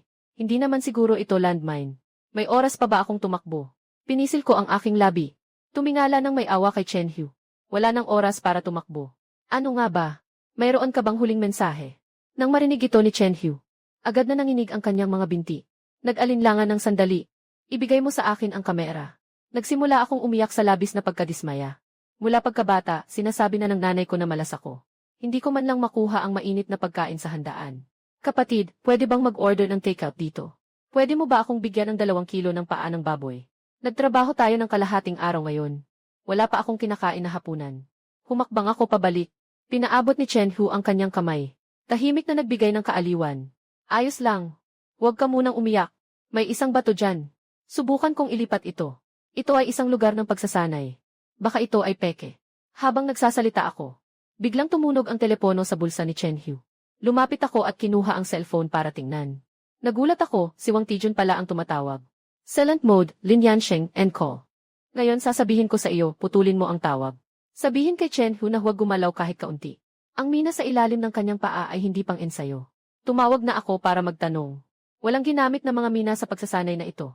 Malamang naiwan pa ito mula sa matagal ng panahon. Tahimik, huwag kayong gagalaw. Tahimik, huwag kayong gagalaw. Tahimik, nandito lang kami malapit. Tahimik, malapit na kaming dumating. Si Wang Tijun ay parang machine gun. Isang mahabang pahayag ang sinabi niya at agad na pinutol ang tawag. Ngunit naintindihan ko ang ibig niyang sabihin. Inutusan akong bantayan si Chen Hu at huwag gumalaw. Nais ko sanang ipaalam kay Chen Hu nang biglang. Nagsalita si Chen Hu. Ate, sumasakit ang tiyan ko. Hindi ko na kayang pigilin. Kasabay nito, dulo ng malaking bukirin. 10 sasakyan ng pulis ang nakaparada sa tabi ng daan. Si Wang Tijun ay mabilis na bumaba sa sasakyan. Nakatayo sa harap ng lahat at nagsabi. Lahat ay narito. Ay aanunsyo ko ang misyon. Magsisimula ang koponan sa malawakang paghahanap. Ang pangunahing layunin ay hanapin ang mga natapong bala sa bukirin. Ikalawang grupo, magmaneho kayo ng sasakyan. Ang target ay ilang malalaking sirang armas. At saka, pinakamahalaga, bantayan ninyo lagi ang sitwasyon sa live stream ni Linyan. Habang yung 2 tao ay napasabog ng mina. Kailangan nating linisin ang buong battlefield sa pinakamabilis na oras. Tapusin ang paglilinis ng buong lugar. Naiintindihan ba, sinabi na ng command center. Ang mga minang ginamit sa pagkakataong ito ay may mga laso. Walang anumang kapangyarihan. Sige, lahat ay agad na kumilos. Lahat ay sabay-sabay na tumango. Agad silang sumugod sa malaking bukirin bilang mga grupo. Tumingin sa mga taong umaalis. Si Wang Tijun ay kontento at tumango. Muling kinuha ang kanyang cellphone. Linyan, pasensya na talaga. Nakastock ang sasakyan namin sa kanal sa tabi ng daan. Huwag kayong mag-alala. Tinawagan na namin ang repair team. Darating sila sa loob ng 3 oras. Kaya natin to. Huwag sumuko, huwag mawala ng pag-asa. Bigla, umabot na sa higit 1:00 ng gabi. Halos nasa hangganan na si Chen Hu sa pagputok. Ngunit wala pa ring anino si Wang Tijun. Naisip ko, kinuha ko ang cellphone ni Chen Hu at binuksan ang live stream. Hindi ko alam kung ano ang nangyayari. Nang makita ko, halos magliyab ang aking ulo sa galit. Diyos ko, Yanze, sa wakas nakita mo na ang mga bullet screen. Iniloko kayo ni Kapitan Wang. Nakalibot na siya sa malaking bahagi ng lugar. Sadyang iniiwasan ang inyong lugar. Tila hindi naman landmine ang naririyan sa ilalim ng mga paa ninyo. Nalinlang kayo. Huwag niyong sisihin si Kapitan Wang. Mukhang malapit na rin ang grupo ng mga nangangalap ng basura. Sobrang taas ng kompetisyon sa bansa. Bilisan ninyo ang paghukay ng mga landmine. At pagkatapos ay mangolekta ng mga basura. Kung maghihintay pa tayo, malamig na ang bulaklak na dilaw. Nagpadala ako sa Amerika, nakatanggap ako ng balita, kung maghihintay pa tayo, malamig na ang bulaklak na dilaw. Kung maghihintay pa tayo, malamig na ang bulaklak na dilaw. Nang makita ko ang mga salitang ito, agad akong lumuhod, at hinukay ang lupa sa tabi ng paa ni Chen Hu. Tumingin sa loob ng kalawangin na mina, medyo nalilito ako. Mukhang napakatotoo ng bagay na ito. Hindi mukhang peke. Habang nag-aalinlangan ako, nagsalita si Chen Hu. Bilis na, kuya. Kung hindi, bago pa sumabog ang mina, ako na ang mauna. Talagang hindi ko na kayang pigilin ito. Sige na. Bibilang ako ng 321, tapos tumakbo ka. Sabi mo ilayo mo ako. Magsisimula na akong bilangin para kay Chen Hu. Sa pagtatapos ng bilang na 321, biglang tumakbo si Chen Hu na parang may hangin. Parang may anino siyang kasama habang tumatakbo. Isang kamay ay nakatakip sa puwit. Bigla siyang nawala sa likod ng isang puno. At sa mismong sandaling iyon, biglang nagliyab ang mina sa lupa. Nang makita ko iyon, agad akong dumapa sa lupa. Hinawakan ko ang ulo ko gamit ang 2 kamay. Narinig ko ang isang malakas na pagsabog. Pagkatapos ay tumingin ako pataas. Nakita ko ang isang makulay na paputok sa langit. Biglang naguluhan. Sino ba namang naglagay ng mga paputok na parang landmine? Pero mukhang pareho lang din naman. Kung hindi sana nagmarka ang sistema ng 1,000. Hindi naman siya henyo. Ang host ay nagmamalupit, patay na ako. Pati ang mga tao sa live stream ay natatawa. Patay na ako, hindi na ito matutuloy. Ang host, ang galing, pati ang mga tao sa live stream ay natatawa. Haha, hindi ko akalain na makukulong si Chen Hu ng 3 oras. Ito ay isang espesyal na pyrotechnic na kagamitan. Ngunit sino ba talaga ang gumawa nito? Talagang nakakatakot. Naalala ko na ang uri ng paputok na ito ay ginawa ng isang kilalang pabrika ng paputok noong mga nakaraang taon. Hindi nagtagal matapos ilabas, ito ay ganap na itinigil at inalis sa merkado. Dahil sa sobrang mataas na antas ng pagkakareplika. Sobrang totoo ng itsura. Sa malapit, si Wang Tijun na naglilinis ng battlefield habang may dalang sako. Nakita rin ang paputok na iyon. Agad siyang tumakbo kasama ang mga kasamahan. Linyan, anong nangyari? Hindi ba sinabi ko na huwag kayong gumalaw? Bakit nagpaputok kayo? Tiningnan ko si Wang Tijun. Nakatutok ang tingin sa likod niya. Sa sako sa kamay ng kasama. Puno ito ng mga kalat ko. Pinagingitian ko ang aking mga ngipin. Hinila ko ang kalahating sako ng granada sa likod ko. Agad akong nag-extend ng kamay. Patuloy na pinagsasama ang mga galaw na pamilyar sa lahat. Nanginig ang labi ni Wang Tijun. Alam ko rin na hindi maganda ang ginawa ko sa laban na ito ngayon. Agad akong nag-utos sa mga kasama ko sa tabi. Ibigay ang 1-0,000 na premyo ayon sa sistema ng gantimpala ng rehiyon. Ang mga tagapagpatupad ng batas ay nakatingin sa akin habang nagbibilang ng pera. Sobrang komplikado ng kanilang nararamdaman. Anong klaseng kabaliwan ito? Araw-araw, tumatanggap sila ng 1-0,000 na premyo sa kanilang opisina. Para bang nagbabayad ng sahod. Nakatali pa rin ang buhol. Sa gitna ng malungkot na mga mata ng lahat, lumingon ako at iniabot ang pera kay Chen Hu. Pagkatapos ay tumingin ako kay Wang Tijun at ngumiti. Kapitan Wang, salamat sa inyong lahat. Aalis na muna kami. Hindi ko pa natatapos sabihin ang alis. Napako ako sa kinatatayuan ko. Tinitigan ko ng matindi ang isang hukay hindi kalayuan. Matagal na kaming magkasama ni Chen Hu sa trabaho. Kaya sobrang magkasundo kami. Hindi ko na kailangang magsabi pa. Kinuha niya agad ang pala at mabilis na tumakbo papunta sa hukay. Sumunod agad ako. At sabay kaming nagsimulang maghukay ng buong lakas. Bago pa makareact si Wang Tijun, may isang maitim na ulo ng bomba ang lumitaw mula sa matarik na dalisdis. Kami ni Chen Hu ay excited na sumigaw. Oy, ang laki ng bombang ito. Hindi ba ito abot ng 1-0,000? Hoy, Kapitan Wang. Dali, tingnan mo ito. Ang bagay na ito ay nagkakahalaga ng 1-0,000 ba? Habang nag-uusap tayo, dumating na ang ibang kalaho, at ang mga scavenger team sa malaking bukirin. Ganap na nagulo ang buong lugar. Tumingin si Wang Tijun sa biglang sumulpot na tao. Nakatayo siya sa bomba. Totally na naguguluhan. Hindi niya talaga maintindihan kung saan nanggaling ang napakaraming tao. Sino kaya sa mga espiya ang nag-leak ng impormasyon? Sasabihin ko, medyo natatakot ako. Ngunit sabay-sabay, umabot na sa rurok ang aking pagkamausisa. At ngayon, narito na ang mga bagay sa harap ko. Matigas kong kinagat ang aking panga. Hinawakan ng mahigpit ang reke at pala sa aking kamay. Inihanda ni Chen Hu ang bag na gawa sa balat ng ahas. Malaking trabaho ito. Pagkasabi ko, isinama ko si Chen Hu. At walang lingon-lingon, mabilis kaming naglakad papunta sa maliit na bundok sa malayo. Dalawa kaming pawis na nagsimulang maghukay sa paanan ng bundok. Nagulat ang lahat sa eksenang ito. Hindi nila alam kung dapat ba silang sumunod at maghukay din sa bundok. Hindi nga. Ano bang ginagawa ng dalawang to? Pinapagawa nilang linisin ang labanan. Bakit sila pupunta sa bundok ng iba? Pero si Linyan ay pumunta na. Baka may mahahalagang bagay doon. Dapat ba tayong pumunta at maghukay din? Imposible, ang bahay ko ay nasa kalapit na yon. Walang anuman sa bundok na iyon. Mahirap pang ang buhayin ang isang puno. Tingin ko, sapat na ang kinita niya. Nang uuto lang siya, nagtipon-tipon ang mga tao at nagbulungan. Nakita nilang abala kami sa paghukay. Matagal na kaming walang nahuhukay. Naging kampante sila. Isa-isa silang yumuko. Muling nagsimula sa paghahanap sa malawak na lupa. Ako at si Chen Hu ay patuloy na nagtatrabaho ng masigasig. Matapos ang ilang sandali, medyo nawawala ng pag-asa si Chen Hu. Bro, hanggang kailan ba tayo maghukay dito? Malaki ang bundok na ito. Sa dalawang maliit na palalang natin. Mukhang aabot tayo ng walang hanggan. Ngunit biglang huminto si Chen Hu sa gitna ng kanyang sinasabi. Pagkatapos ay lumaki ang kanyang mga mata, na may mukha ng pagkabigla. Nagbigay ng malalakas na tunog. Ako. Agad akong lumapit at pinigilan si Chen Hu na natatakot. Tumingin ako sa paligid, at napansin kong ang grupo ng mga nagtitipon ng basura ay umalis na. Nakahinga ako ng maluwag. Murmur ko. Isri. Huwag kang maingay, tulungan mo akong humawak. Ilalabas ko ang mga bagay. Tama, takpan mo ang lens. Kung hindi, darating na ang mga hayop na iyon. Baka, sa gabi, maari nang ibigay ang bundok na ito sa iba. Sa wakas ay nakabawi si Chen Hu. Agad siyang tumango. Inabot ang kamay at hinila. Ang gulat sa kanyang mukha ay naging labis na saya. Nagpasya na ako. Mula ngayon, susunod na ako sa iyo. Kahit na hindi ka mananalo sa pagkakataong ito, ayos lang. Sa hinaharap, magtatayo tayo ng kumpanyang nangungulekta ng basura. Siguradong yayaman tayo. Wala akong oras para pansinin si Chen Hu. Sinikap kong kunin mula sa hukay. Isang maliit na bronze na ding na nakalitaw ang isang sulok. Isang nakalitaw na bronze na ding. Nakita ko ang buo nitong anyo. Agad na tinakpan ni Chen Hu ang kanyang bibig.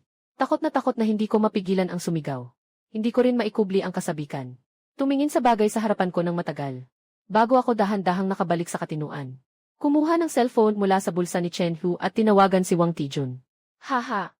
Hindi ba nakakaabala si Kapitan Wang sa trabaho mo? Ganito ang nangyari. Hindi ba't umalis na ako sa paglilinis ng labanan? Nais ko sanang bumalik, pero nakita kong walang daan sa bundok na ito. Kaya naisip kong tulungan ang mga taga-baryo.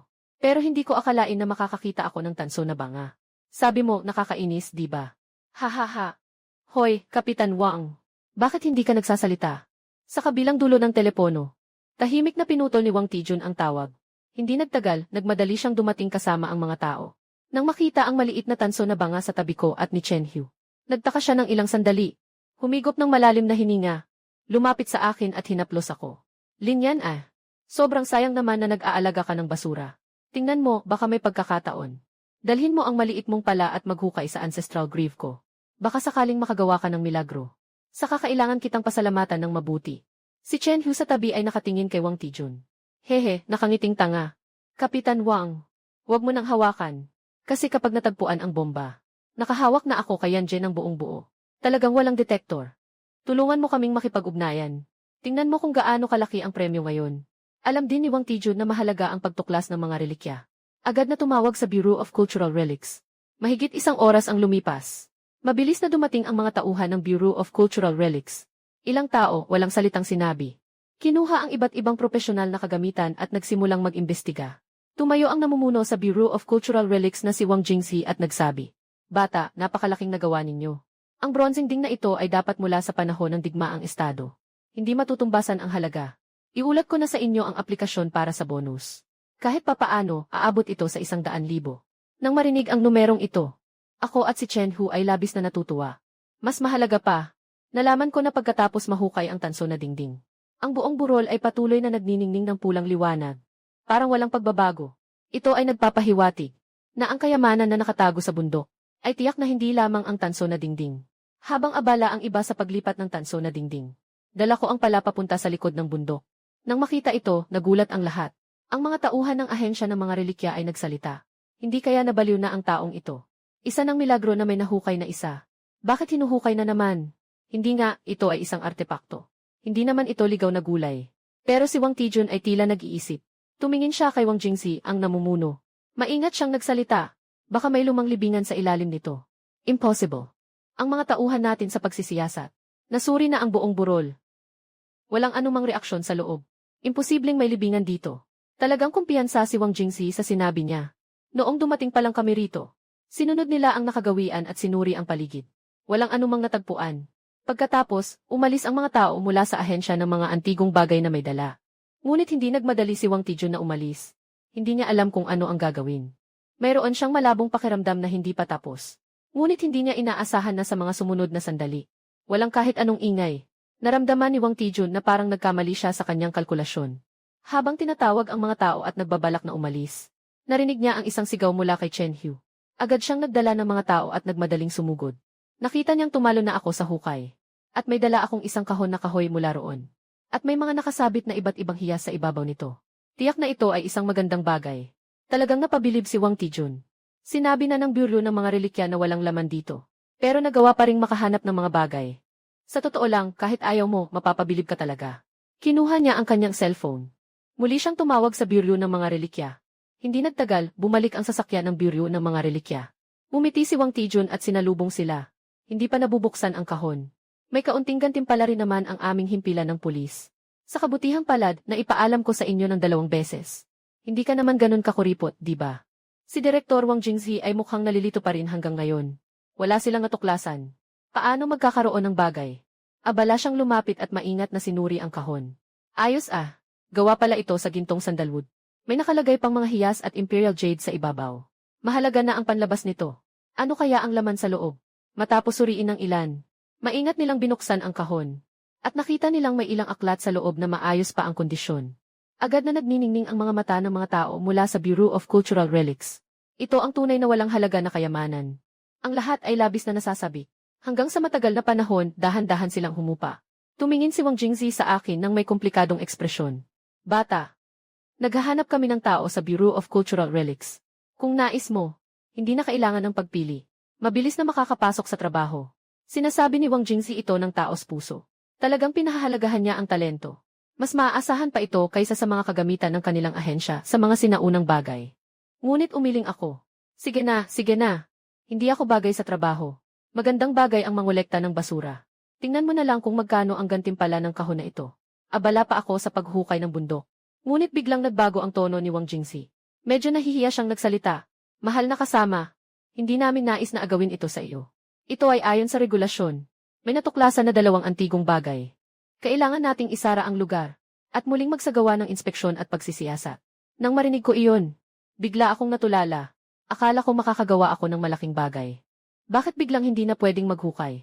Pero nang makita ko ang mukhang nag-aalalang si Wang Jingxi, napilitan din akong tumango. Kung hindi man, hihintayin ko na lang matapos sila bago ako maghukay. Pagkatapos, sinimulan ni Wang Jingxi na mag-organisa ulit ng mga tao para mag-survey. Ako naman ay humanap ng malaking puno at naupo para magpahinga. Tahimik kong pinagmamasdan ang pulang liwanag sa bundok. Napabuntong hininga si Chen Hu. Tahimik siyang tumayo sa tabi ko. Matagal bago siya nagsalita. Huwag kang mag-alala. Dapat ay sapat na ang premyo natin para manalo. Hindi, patuloy tayong maglilinis ng labanan. Kahit gaano kaliit ang lamok, karne pa rin yan. Ngunit hindi ko sinagot ang sinabi ni Chen Hu. Bagkus, dahan-dahan akong tumayo. Tumingin sa maliit na bundok sa malapit. Nagsimula nang maging kakaiba ang aking ekspresyon. Dahil napansin ko, ang pulang liwanag sa maliit na burol ay gumagalaw sa bilis na nakikita ng mata. Hindi nagtagal. Dumating ito sa ilalim ng punong kahoy kung saan kami naroroon. Grabe. Ganito ba kalupit ang sistema? Yung mga artifact na nakabaon kaya pa palang gumalaw. O baka naman may buhay na nilalang sa ilalim. Hindi kaya isang banal na hayop ito. Habang iniisip ko ito, agad kong tinawag si Chen Hu. Chen Hu, bilis, kunin ang gamit. Pagkasabi ko nito, kinuha ko ang pala at itinapat sa ugat ng malaking puno sa paanan ko. Ang pala ay pumasok sa lupa. Nang marinig ito ni Chen Hu, tumagal lamang siya ng 1 segundo sa reaksyon. At agad na kinuha ang pala at nagsimula.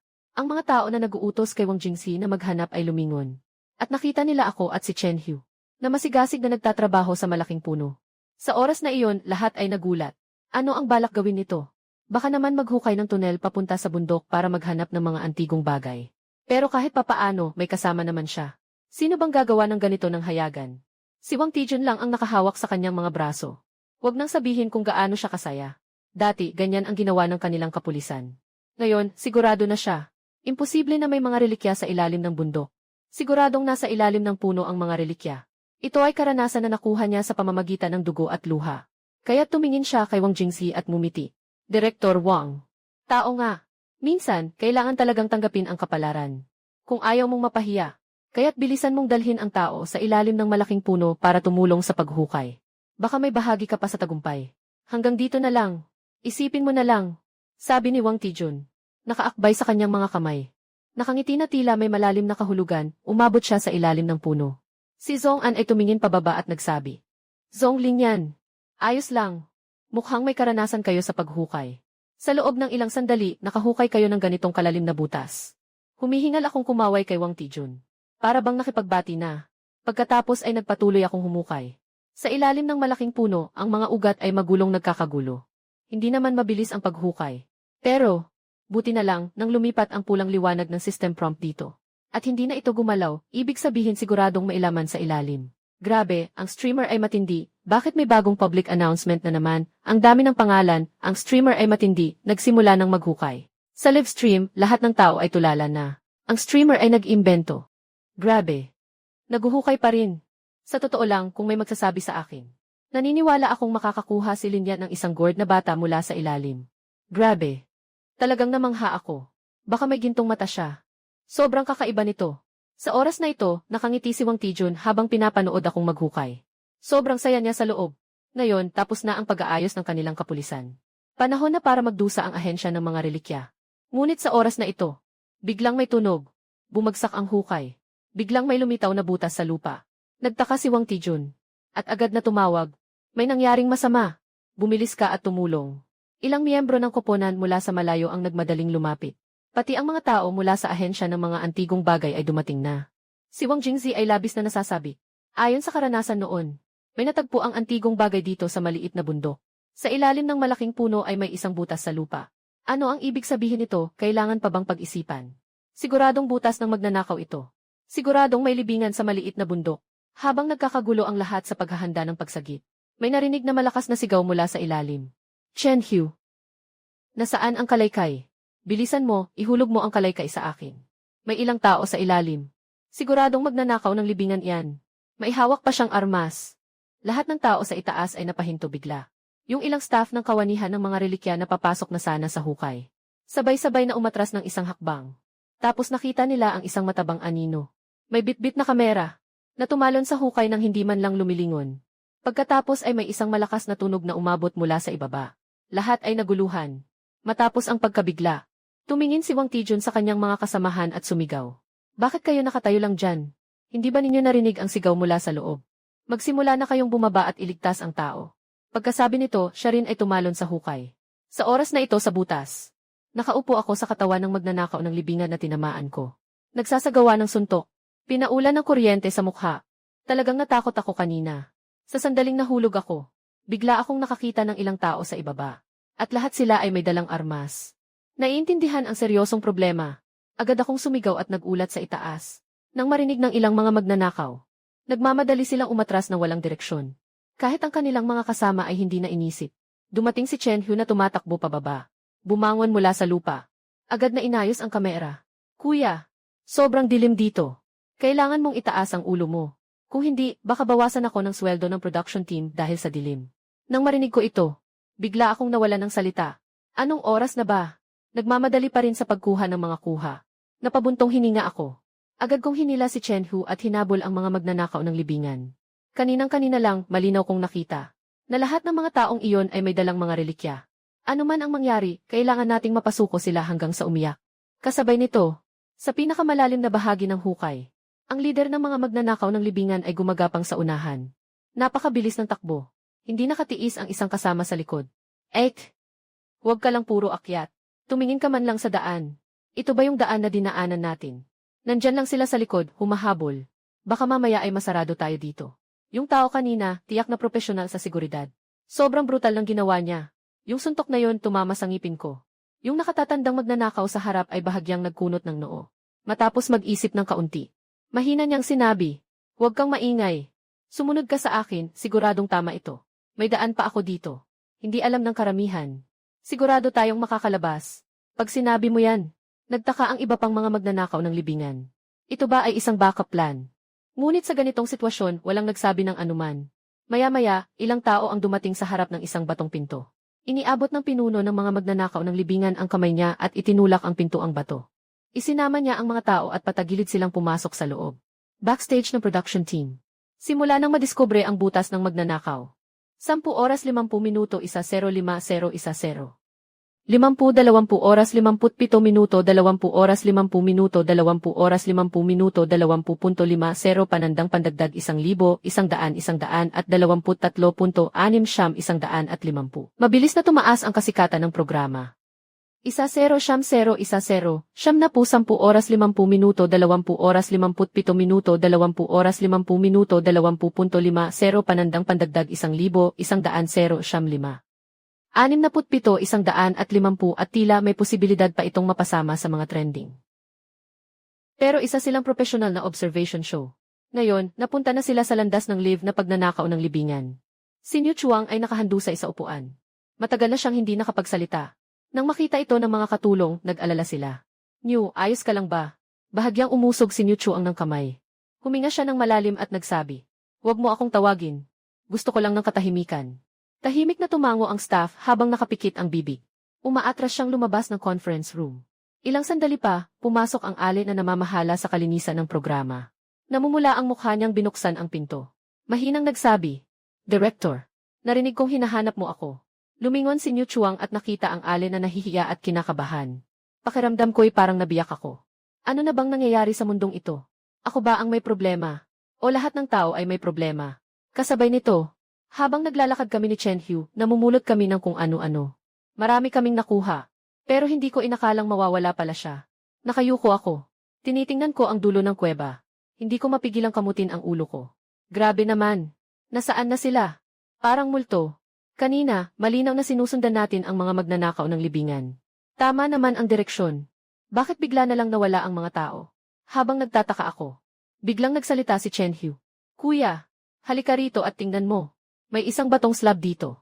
Sa tingin mo, ito ba ay maaaring pinto?" Agad akong lumapit kay Chen Hu. 2 tao ang nagtipon upang obserbahan ang bato.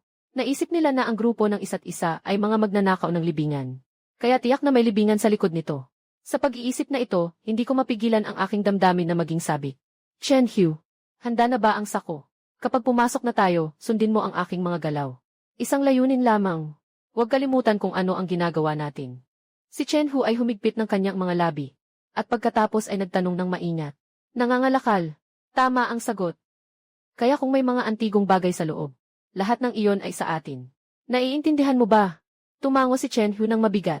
Pagkatapos ay itinulak ko ang batong slab kasama si Chen-Hu. Pumasok ako sa gilid.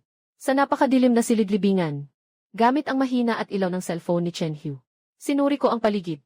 Mahangin kong nakita. Maraming bagay sa buong libingan ang kinuha na ng tao. Nilagay ko at si Chen-Hu ang natitirang mga relikya sa bag. Galit na sinabi. Sobrang pamilyar ang grupong ito sa loob. Tiyak na hindi lang sila pumasok dito isang beses. Baka ang mga kalat na para sa atin. Nakuha na nila. Hindi ito dapat palampasin. Kailangan silang mahanap. Sinabi kong sinundan ko ang mga yapak sa lupa. Nadahan-dahan akong humabol. Si Chen-Hu ay malapit sa likuran. At patuloy na inaayos ang anggulo ng kamera. Upang mas malinaw na makuha ang sitwasyon sa loob. Kahit anong gawin, dapat ito ay maayos. Kailangan talagang magampanan ang trabaho ng maayos. Dumating si Wang Tijun kasama ang ilang miyembro ng koponan sa dulo ng hukay. Tumingala at tumingin sa nakabukas na batong slab sa harapan. Naramdaman niya ang biglang pag-igting ng puso. Talaga palang may sinaunang libingan sa ilalim ng munting bundok na ito. Ngayon, gusto ko talagang hilahin si Wang Jingxi at tanungin siya ng mabuti. Kung hindi ba na-activate ang mga kagamitan ng Bureau of Cultural Relics? Sa ganitong kalaking libingan, ilang beses na itong na-test. Pero hindi talaga ito natukoy. Tumingin siya sa mga kasamahan sa likod at nag-utos. Mag-ingat kayong lahat. Sabi nila may armas ang mga magnanakaw ng libingan. Nakaload na ang bala. Maghanda kayong lahat sa anumang oras. At ikaw, may problema ka ba? Nasa ilalim ay libingan. Gusto mo bang magdala ng granada para sa aming libing? Ibalik mo na yan agad. Pagkatapos magbigay ng paalala. Dahan-dahan ding pumasok si Wang Tijun kasama ang mga kasamahan niya sa libingan. Kasabay nito, sinundan namin ni Chen-Hu ang mga bakas ng paa papunta sa isang libingan. Nagtago kami sa likod ng isang kabaong. Pinagmasdan ang paligid. Hindi kalayuan. May ilang magnanakaw ng libingan na nagtipon-tipon. Nakatago rin sa gilid ng isang kabaong. Nagmamadaling tumingin sa direksyon namin ni Chen-Hu. Kuya, nasaan ba yung sinasabi mong lugar? Bilisan mong ituro. Pumasok na yung 2 tao. Kapag hindi pa tayo umalis, magkakaproblema tayo. Alam mo namang kulang tayo sa lakas ng armas.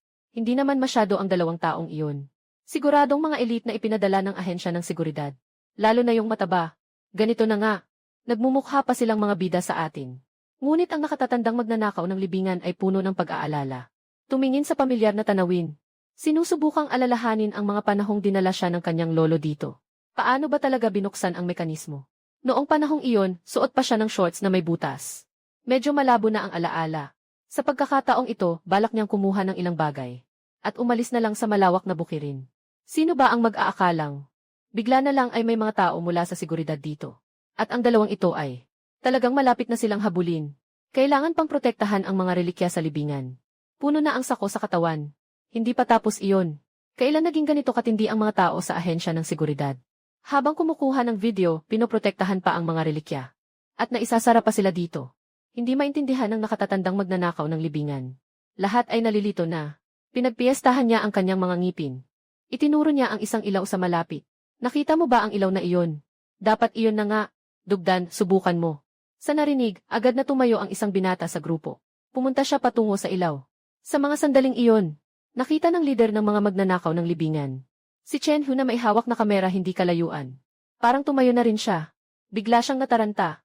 Agad siyang sumigaw. Bomba ng putok.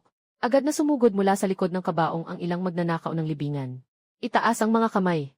Pumunta sila sa akin at kay Chen-Hu. Press ang gatilyo. Pagkatapos ay sabay-sabay na sumabog ang mga jet ng tubig. Sa isang iglap, puno ng tanong ang mukha ko. Pinunasan ko ang tubig sa mukha ko. Nawala ako sa sarili. Grabe, napaka-advanced. Saan galing ang grupong ito ng mga tanga? Walang tao, okay lang. Pero nagdala pa ng mga water gun. Hindi ba't delikado to? Nakakahiya. Parang tumigil ang oras. Parehong grupo, nahihiya at nakatayo sa dumi ng paa. Isang kilalang magnanakaw ng libingan, nagsalita. Kuya, sinabi ko na. Kulang tayo sa apoy. Ngunit sa oras na iyon, naramdaman ng lahat na bahagyang nanginginig ang kanilang mga ulo. Pati na ang mga haligi sa itaas ng libingan ay nagsimulang tumagilid. Ang batang ipinadala upang ikot ang switch. Umiiyak at sumisigaw. Kuya, ano ba itong pinapapaikot mo sa akin? Hindi ito ang mekanismo para makalabas. Ito yata ang mekanismo para mapunta sa kabilang buhay.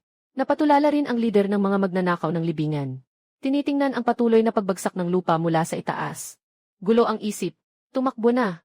Maghanap muna ng matataguan. May isang batong plataporma doon. Dumaan tayo sa ilalim ng batong plataporma. Tumingin ang lahat sa paligid.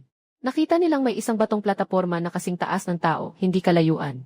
Ang ilalim ay butas. Malamang ay kayang maglaman ng ilang tao. Tingin sa sitwasyong ito, kailangan munang magtago. Ilang mga magnanakaw ng libingan ang sabay-sabay na pumasok sa ilalim ng platform.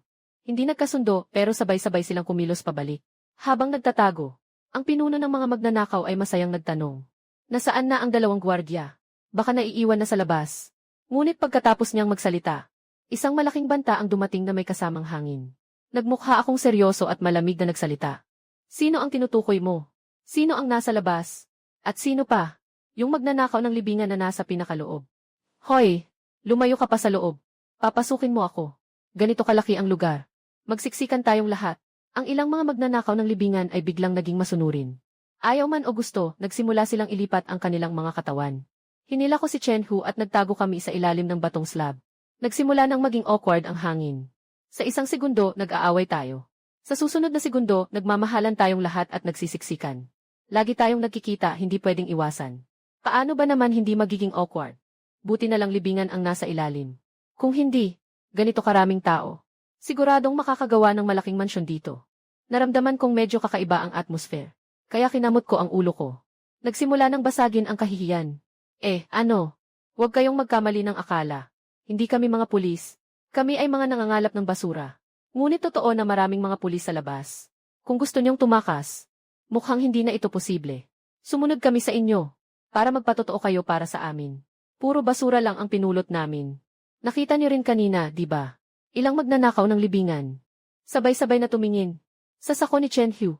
Punong-puno iyon sa loob. Narinig ang iba't ibang tunog ng mga sisidlan na nagbanggaan. Ilang tao ang lumunok ng laway.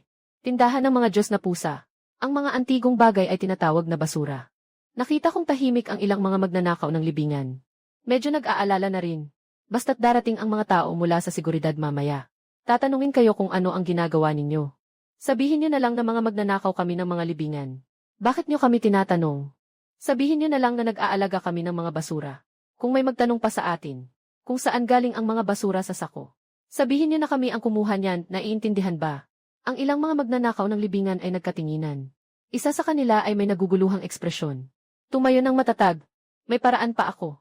Pwede bang sabihin na malapit ng gumuho ang sementeryo? At pagkatapos ay kayo dalawa ang tumayo para dito. At pinrotektahan ang mga relikya sa loob. Kung ganon, hindi magsasalita ang kagawaran ng seguridad. Maaari pa kayong purihin. Kuya, pero kailangan mo rin kaming tulungan. Lahat kami ay unang beses lang. Maaari mo bang sabihin ng maganda para sa amin? Nang marinig ko iyon, lumiwanag ang aking mga mata. Hindi ko akalain na may ganitong talento sa mga magnanakaw ng libingan. Agad akong tumango at nagsabi, CJ, huwag kayong mag-alala. May kakilala ako sa loob ng ahensya. Kahit papaano, maglalagay ako ng kaunting ginto para sa inyo. Para makakain kayo ng maayos sa loob. By the way, ano pang mga nakakatuwang bagay meron kayo? Kaya't ilabas nyo na agad. Kung hindi, baka mahuli kayo. Ayun, magkakaproblema tayo. Sabay-sabay na tumango ang lahat ng marinig iyon. Agad nilang inilabas ang lahat ng mga relik na dala nila. Binuksan ko ang sako at inilagay ang mga ito sa loob. Sa mga sandaling iyon, may narinig kaming tunog mula sa labas. Agad akong sumigaw. Kapitan Wang, nandito kaming lahat. Walang naiwang isa man. Ilang oras ang lumipas. Nabutas ang buong sementeryo. Sa wakas, nakatakas kami. Pumasok ang mga tao mula sa ahensya ng mga antigong bagay sa libingan. Ngunit pagkatapos ng masusing paghahanap, nawala ng pag-asa ang lahat. Malinis na malinis ang loob ng silid-libingan, walang anuman. Kahit ang mga bato sa loob ng batong kabaong ay pinunasan ng maayos. Ngunit sa likod ni Chen-Hu, may dala siyang isang mabigat na sako. Minsan ay naririnig ang tunog ng mga sisidlan na nagbanggaan. Si Wang Jingzi ay nagbuntong hininga ng pasako. Sa paunang pagtataya, sa pagkakataong ito, maaaring umabot sa milyon ang kanilang ibabayad sa mga premyo. Sa likod ng programa, lahat ay hindi na makapagpigil at tumayo na. Siniguradong pinipiga-piga ang kanilang mga mata. Ang kasikatan sa buong net 065-022-023 talagang nakakamanghang rate. Ang kasikatan sa buong net 065-022-027 talagang bumuhos ang kanilang programa. Ang bilang ng mga nanonood ng live ay umabot sa higit 30 milyon. Ang bilang ng mga nanonood ng live ay umabot sa higit 30 milyon. Diretso siyang napunta sa tuktok ng listahan. Hindi napigilang magdiwang ang lahat. Wahahaha. Sikat na, talagang sikat na. Ang buong production team ay nalubog sa kasiyahan. Malalim na huminga si Niu Chuang. Nang bumagsak ang libingan kanina, Akala niya muntik nang may masaktan. Ngayon, walang tao ATV. Sobrang sikat na ito. Ano pa ang hindi niya maintindihan? Kung nagkamali, nagkamali na nga. Pagkatapos, pinukpok niya ang mesa. Tinutukoy ang lahat na manahimik. Una sa lahat, binabati ko ang ating programa sa tagumpay. Lahat ng sweldo ay doble na. Doble ang premyo. Pero sa episode na ito, may kabuang 100 na kalahok. Sa kanila, 79 ay tumawag na sa akin para mag-withdraw sa kompetisyon. At pumayag naman ako.